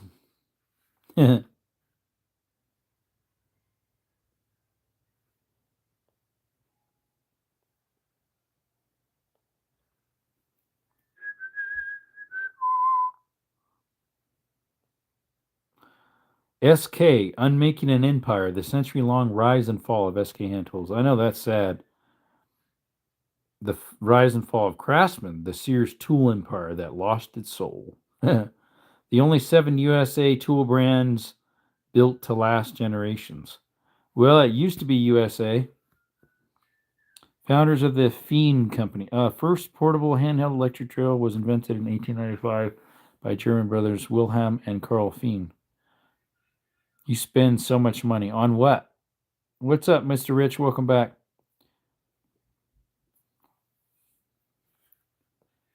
Who made the first portable handheld electric drill? Yep, in 1895 by Wilhelm and Karl Fien in Stuttgart, Germany. The first modern electric drill with the familiar pistol grip and trigger switch was in 1917 by the Black & Decker friends. Inspired by the design of a Colt 45 handgun. Interesting. That was the Black & Decker drill. Now you're depressed. Uh-oh.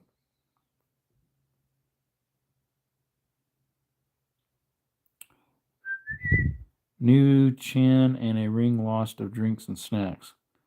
New Chan. Who in the world? What's New Chan? World's first electric drill. It was a double-handed. They have a picture of it here. Let's see if I can bring it up for you guys. Look what it looked like. Here's one of the world's first drills that ever came about. It was like double-handled. Look at that. Oops, something came up. No, I don't want to subscribe.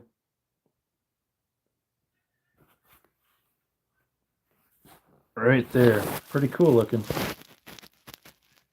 I don't know if it's air powered, probably.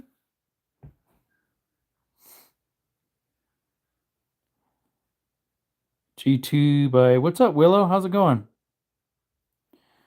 Let's see here. Trademark name was originally purchased by Sears and Roebuck Company for $500 from the Marion Craftsman Tool Company. Craftsman brand was founded on May 20th. When was the Craftsman brand founded? Yep.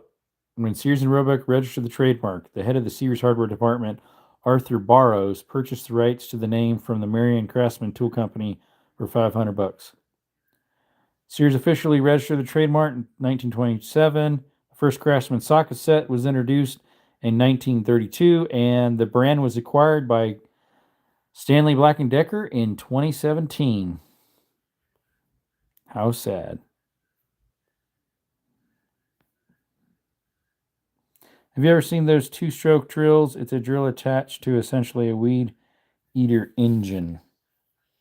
Well, I saw the one that Torque Test Channel made. They used a weed whacker engine and a chainsaw engine and stuck it to an impact. That's about the only one I've seen. As well as the one that's made for railroads, that's gas-powered, that they have as well. The Craftsman lawnmower was first introduced in 1934. Wow.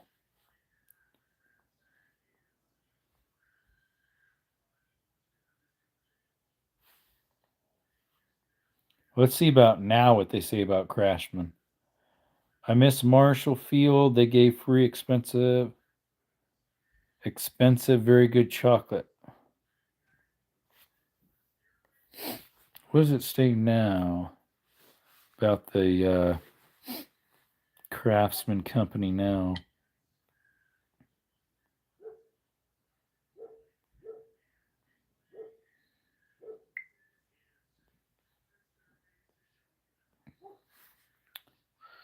Was Craftsman founded? Okay, public, private. Who are Craftsman's competitors? Milwaukee, Rigid, Apex, Metabo, and Klein are some of the 9 competitors of Craftsman. Craftsman was acquired March 9, 2017. Stanley Black & Decker. Its headquarters are in MD, Townsend, MD. think they were meant for really high torque and existed before power drills were common. Have an old Montgomery Ward's garden tractor that I'm trying to get running again. Cool. If I remember, one of our old friends, we took care of her property. She had an old Montgomery Ward's, I think it was. I have some Wordscraft tools. I also have a J.C. Penney's tool, or Pennycraft, it's called. J.C. Penney's used to have tools as well. A lot of the department stores did. Ward's also had handguns and rifles and shotguns, just like Sears did too. FAL Man has a double barrel shotgun. It's made by Ward's. Macy's, one lady bought a house fully furnished for $60,000 back in the 60s. Yes, Sears used to carry them too. Still upset about what happened at work. Sears used to do turnkey houses as well. Memory Words heard had an amazing cafe. Ours did not. I don't think. The one we had 2 or 3 of them in Tucson. The one we used to go to, I know it had a tire shop. They used to have this thing called Lifetime Brakes. I don't know what they did after they closed down then.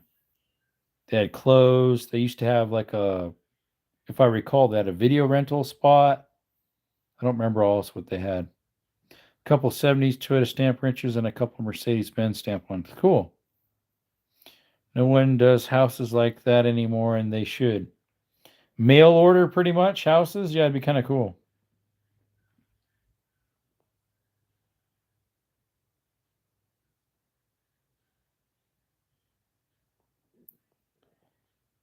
Been living on... Okay, that one. What's this all about? I've been living in this abandoned... Hey, but how old is this short? That's 2025 of May. That's old. That's an old short. The world's coolest grandpa. He's in an old Willys Jeep. What to do if you meet an alien? Chaos and McDonald's. Oh, this sounds cool. It's by Sheriff Lamb of Pinell County. This one was, how long ago was this one posted? 2 months ago. Woolworths still around? I think they're closed down. I don't think there's any more Woolworths. There used to be one, at least I believe so, in Bisbee, because if I recall, on the back side of one of the buildings, it says Woolsworth on it. It's a department store. There's still tons of those Sears mail order houses up and being lived in. Yep. White chocolate is chocolate. It has chocolate in the name. Yeah, but chocolate means brown. It's in the name.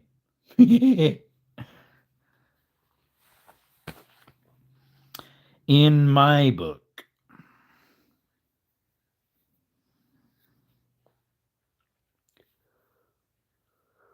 Oh, was Mr. Beast stealing from Mr. Beast until he notices? What in the world?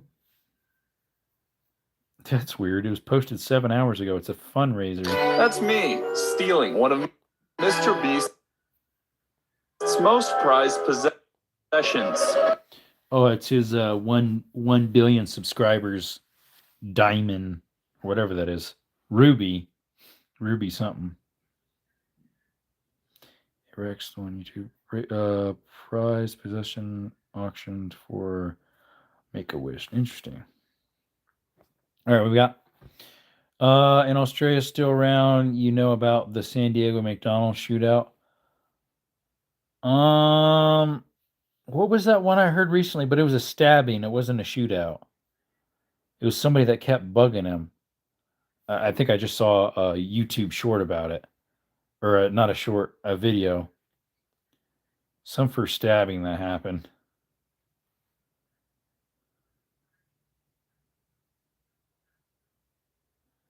This video is no longer available because the YouTube account associated with this video has been terminated. What?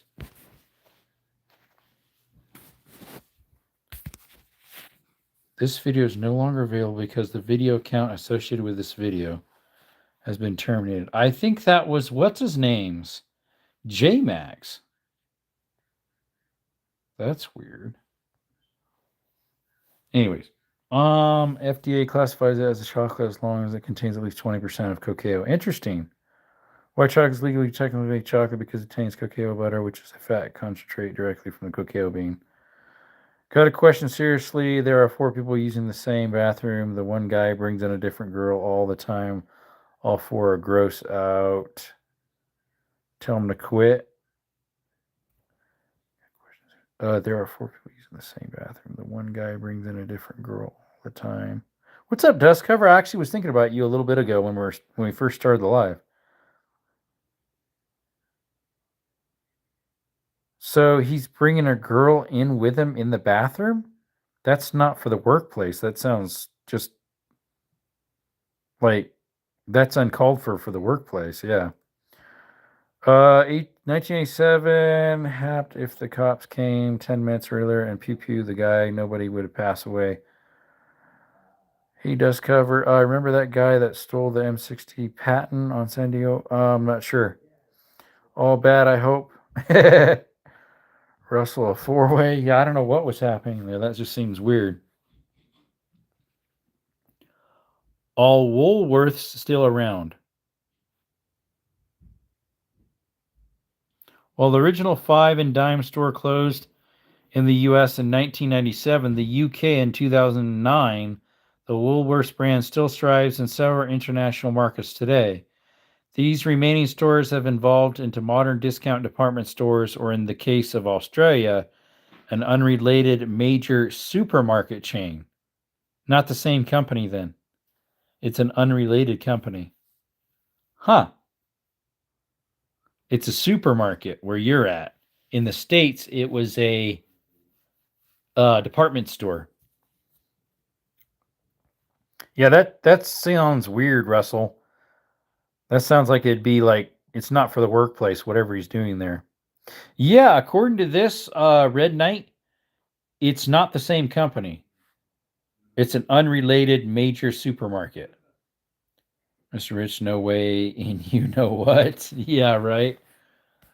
What do I got? I got an email that came in. You've been gifted a membership to I Can Barbecue, a place that I'm subscribed to. That's cool.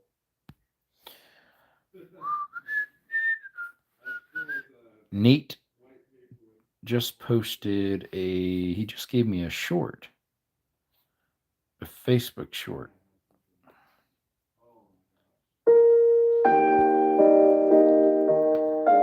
I told Amazon my package never came, so I showed them proof. It shows a picture of his door with no package there.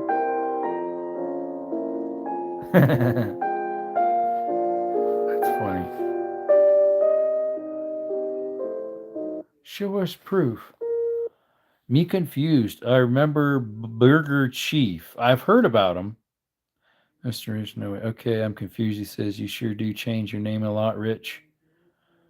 Second account. I did hear about Burger Chief. Let me see if I can find that one. I forget when. Let's see, that's not.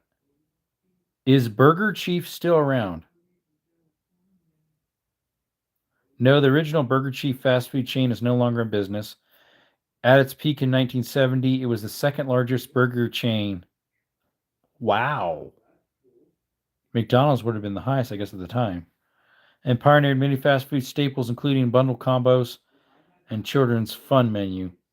The decline of the chain was triggered by intense competition over expansion and the tragic 1978 unsolved offings of 4 employees in an Indiana location.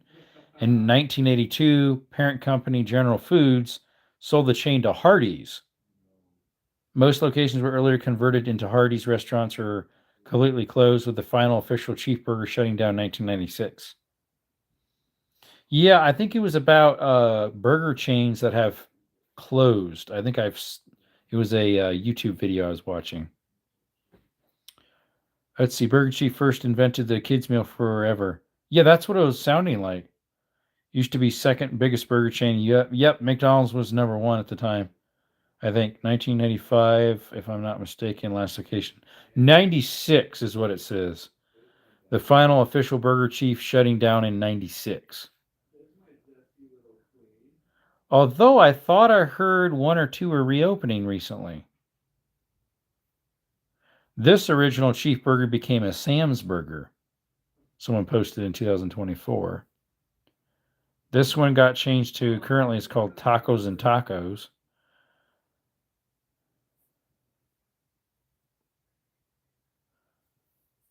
Let's see here. This one, yeah, changed to Hardee's, which is a Carl's Jr. where I'm at. They call him Carl's Jr.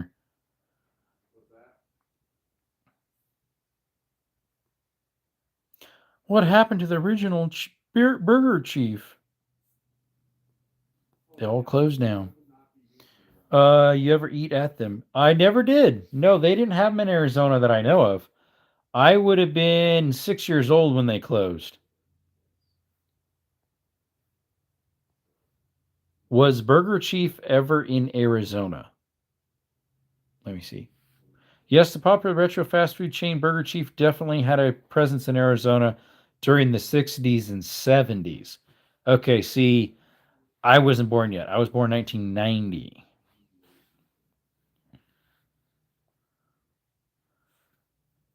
Let me see. Where was the last Burger Chief that closed? The last one that closed was in Cookeville, Tennessee.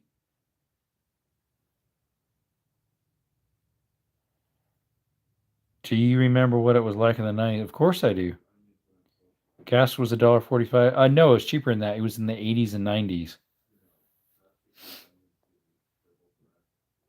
It was in the 80 cents and 90 cents. 90s, 80s and 90s. That's how much it was per gallon.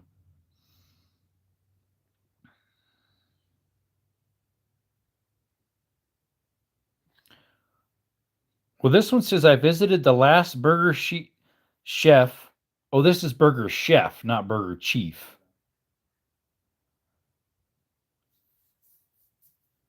There's the difference. Burger Chief versus Burger Chef.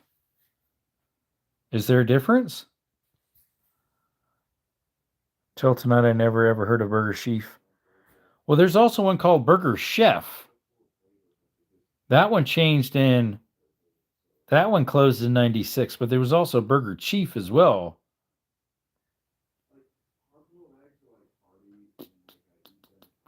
Maybe they're two different ones.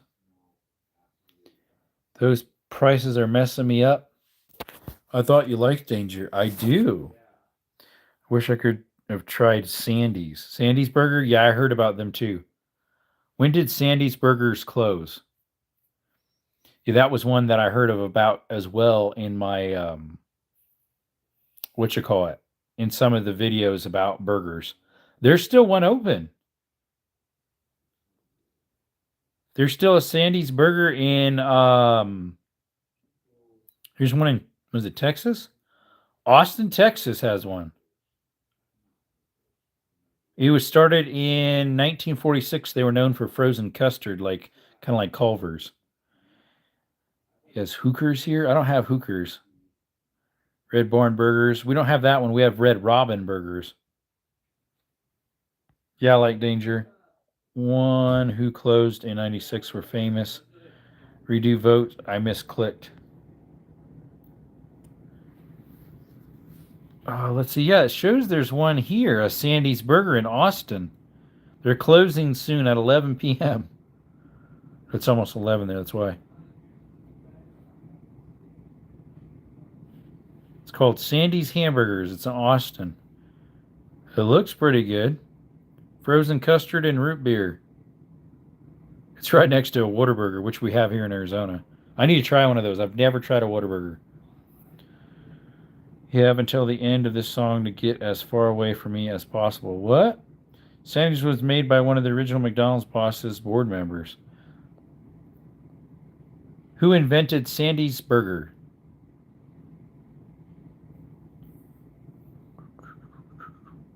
You are so right. The four men initially set out to open one of the first McDonald's franchises outside of California. However, after disputes with Ray Kroc over franchise rights, they decided to break away and launch their own highly successful burger chain. Taking inspiration from McDonald's speed and affordable menu, 15 cents a hamburger, 10-cent fries, and 20 cents milkshakes, they adopted a Scottish plaid theme on the Big Scot as a signature item. By the late 60s, the chain had grown to over 120 locations before eventually merging with Hardee's in 71. But there's still one open in Texas. One. I think it's the only one. Rax, other place I've never tried. Rax, I've never heard of that one. Rax Burger. RACKS? They have that one. Flaps and Racks. That's out of Tucson. Rack's Signature Burger, RACKS. I'm not sure about the other one. Let me see. RAX. Rack's Burger. Let's see if we can find that one. Rack's Roast Beef. Classic fast food burgers. Once a 500 location powerhouse, Rack's is now incredibly rare. There are only 6 locations remaining in Ohio, Illinois, and Kentucky. Wow. Rack's is like Arby's? Yeah, it says it's roast beef. It's a nostalgia fast food chain famous for its hot roast beef sandwiches, twisty fries. Huh, that would be like that too. A signature beef, bacon, and cheddar. While they're primarily known for roast beef, there's few remain. Interesting. What's up, Mr. Jordan? It shows there's more than one left. It shows there's 5 locations left. Sorry, 6. You can find them in Ohio, Illinois, and Kentucky. You're up late? I guess a little bit. Yeah, I need to stop here soon. Oh, in your state, there's one. So you're in one of those 3, I guess. Old people are scary.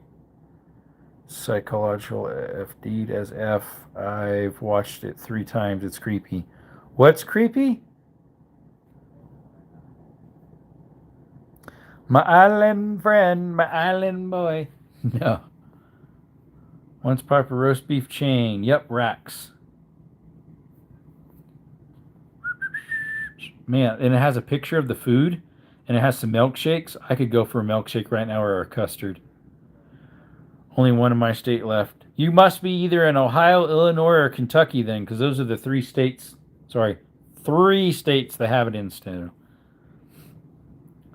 New Carls, Lancaster, Ohio, and Joliet, Illinois. They used to have 500 locations. It's like a Arby's, yeah. Watched the show Blacklist? Never have. Creator says, you know a good burger place that's in Mono County, AT? It's Jolly Cone and Briggsport. Kentucky Fried Beef, one place I love to try. Kentucky Fried Beef, never even heard of it. Blacklist is hella good too. I've obviously heard of the KFC, Kentucky Fried Chicken.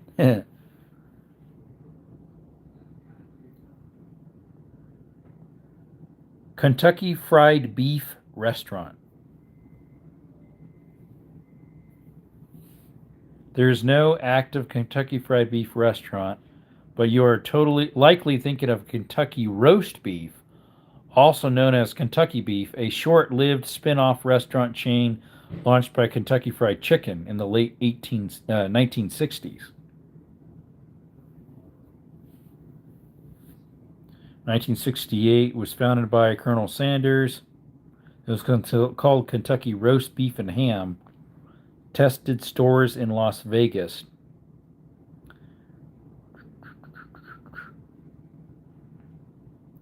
KFC used to sell roast beef under the name. Yep.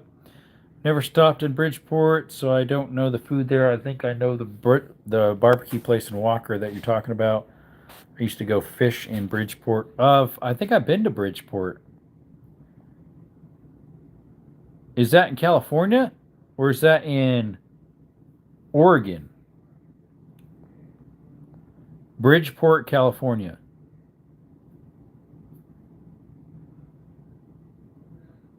off of the 395. Monkey County. Bridgeport, California barbecue.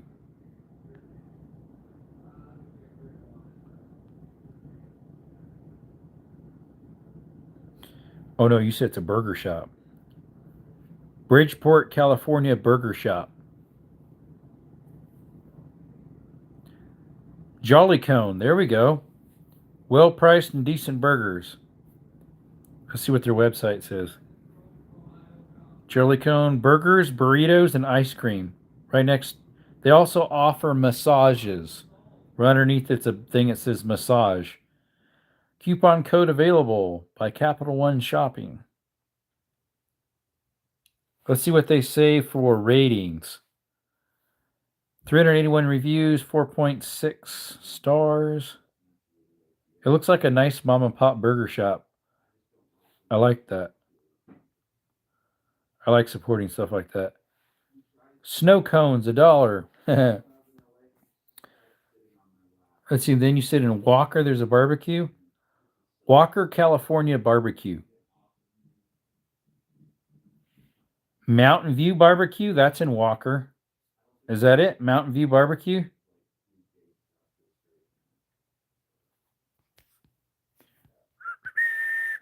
Endorsed by, let's see. Mini Pearls Chicken was a fast food franchise created in the late 1960s to compete with Kentucky Fried. Endorsed by country comedian Minnie Pearl, Sarah Conley Connor. Do you watch AOX? What in the world is AOX? AOEX. Snow cones, eat ball.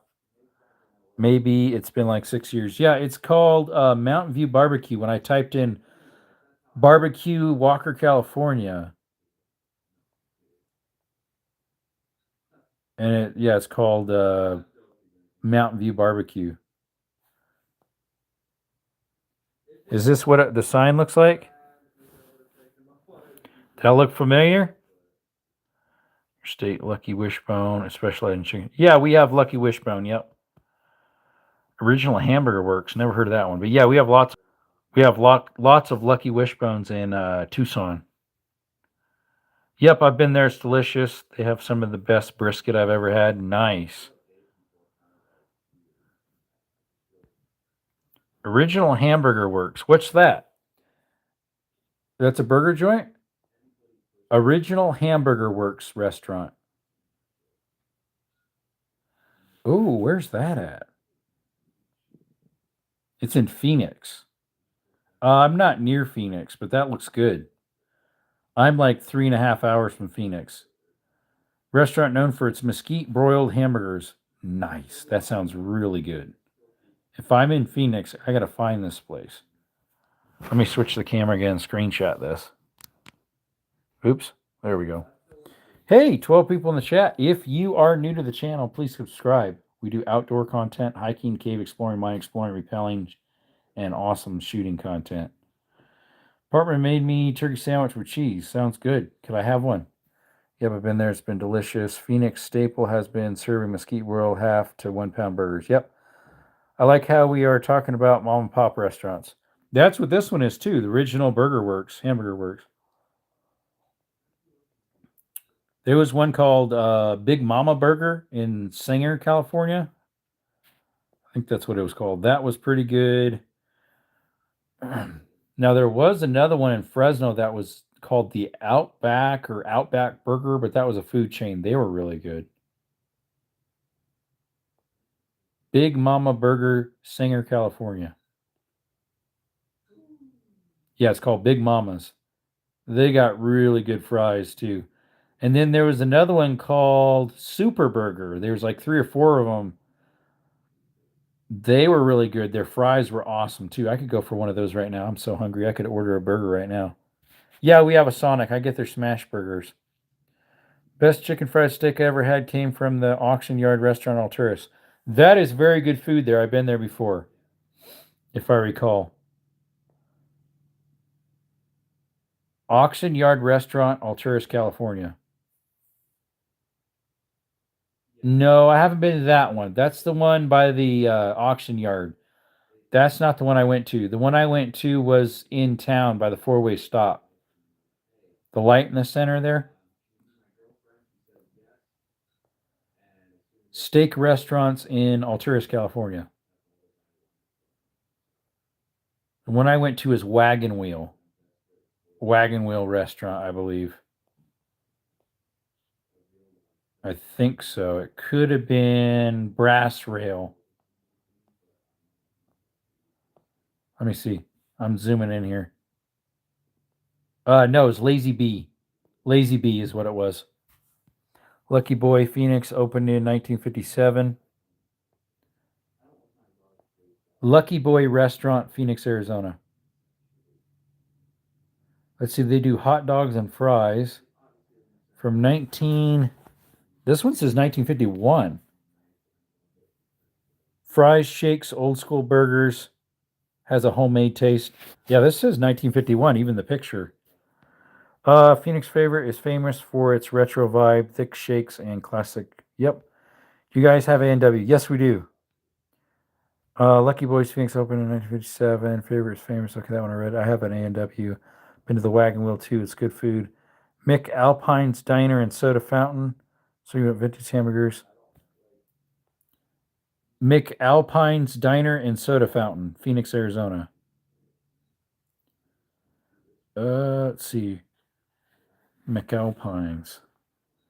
Looks like they have a bar in there too. Yeah, that's definitely an old looking restaurant. That's cool looking. Back to 1929. Yeah, it originally was a local favorite with history dated back to the 1929 pharmacy it originated from. Apex is about a dude in Australia that hunts people to eat with a crossbow. Lazy Bees is also, that's the one I think I went to. Lazy Bees. Jesus loves you all in daily prayer for all of you. God bless. You know, bless the night. Always do what's good in God's sight, peace and happiness and love. Thanks, bud. Yeah, I've been going live almost an hour now, or almost 3 hours. I think it was because it reset twice now for some reason. Let's see. Stifler Manufacturing sent a picture of something. A suppressed Glock kit. Big Earl's Greasy Eats at Cave Creek. I think I've heard of that one. Big Earl's Greasy Eats Cave Creek.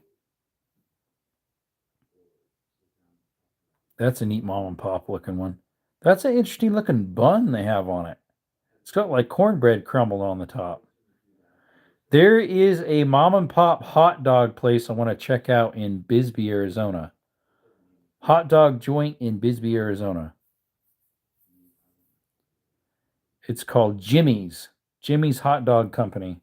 They have fries and all sorts of different garment hot dogs. I want to try them one day. Known for its garment Vienna all beef hot dogs, Polish sausages, and Chicago style hot dogs served on Gonilla Italian bread. Only an hour and a half from Alturas. I've eaten at most of the restaurants there. Yep. Yeah, good night, Russell. Try to keep sunny side up. Yep. Yeah, I probably should stop the live here soon. I need to get something to eat. Oh, I need something to eat. Here's a cool mate. sign in Tucson, Arizona that most people probably haven't seen. Oh, what's I this hadn't one? seen it until now. Right here, Tucson Old Walled City, founded 1776. I think that's highly debatable. It was founded, Yeah. though, by the Spanish, at least the modern city that we would call it. And then, of course, it became part of the United States through the Gadsden Purchase in 1873. What's also cool here, though, is these rocks, like This is a local guy that lives in Sierra Vista, Keith Trails and Treasures. came right off of a mountain. There's a quarry over there. You can see a big hole in the side of a mountain. They probably came from there, or certainly very near to here. Then you get The Palace Restaurant and Saloon, and both the oldest business and oldest bar opening in your state. And mine? Saloon was opened in 1877, built in 1901 after a disastrous fire swept the district in 1900. Do I have the right shoes? What do you mean? Let me see. What's this one called? The Palace Restaurant and Saloon. That's in Prescott, Arizona. is a historic Old West saloon established in 1877, known for its rich history, authentic atmosphere, and classic American food. Man, that's a good looking burger right there. There's a place called um, Pit Stop I want to try out. It's famous for its ornate hand carved Brunswick bar, historic decor, and being a former haunt of figures like White Earp and Doc Holliday. That's cool. Yeah, that looks really neat. That's in Prescott. I have a cousin who lives near Prescott. Harvey's Wine Burger, Phoenix, frequently crowned the state's best food critique. Harvey's Wine Burger, Phoenix, Arizona. Let's see here. There we go. It's got like magenta, or not magenta, turquoise writing. That's interesting looking burgers. Long-standing classic Phoenix dive bar known for its unique wine-soaked burgers. Probably wouldn't go there then because of that. The vibe, a true dive bar experience with dark, cozy interior, sports on TV, and a jukebox. My grandfather knew Doc Holliday. I think I've mentioned that. Yeah, he did mention that before.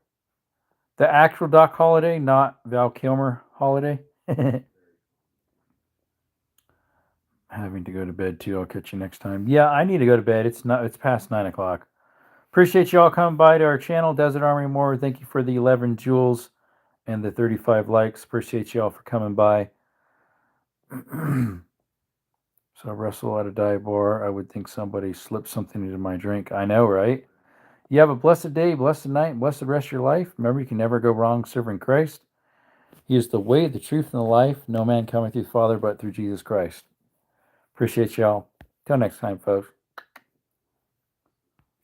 Oh, what happened there? Why did Mr. Jordan get timed out? Wait, what happened?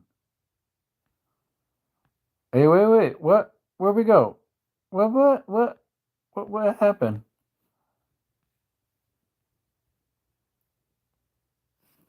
All right, there we got it fixed. All right, good night, y'all. You have a good one. See ya. Bye.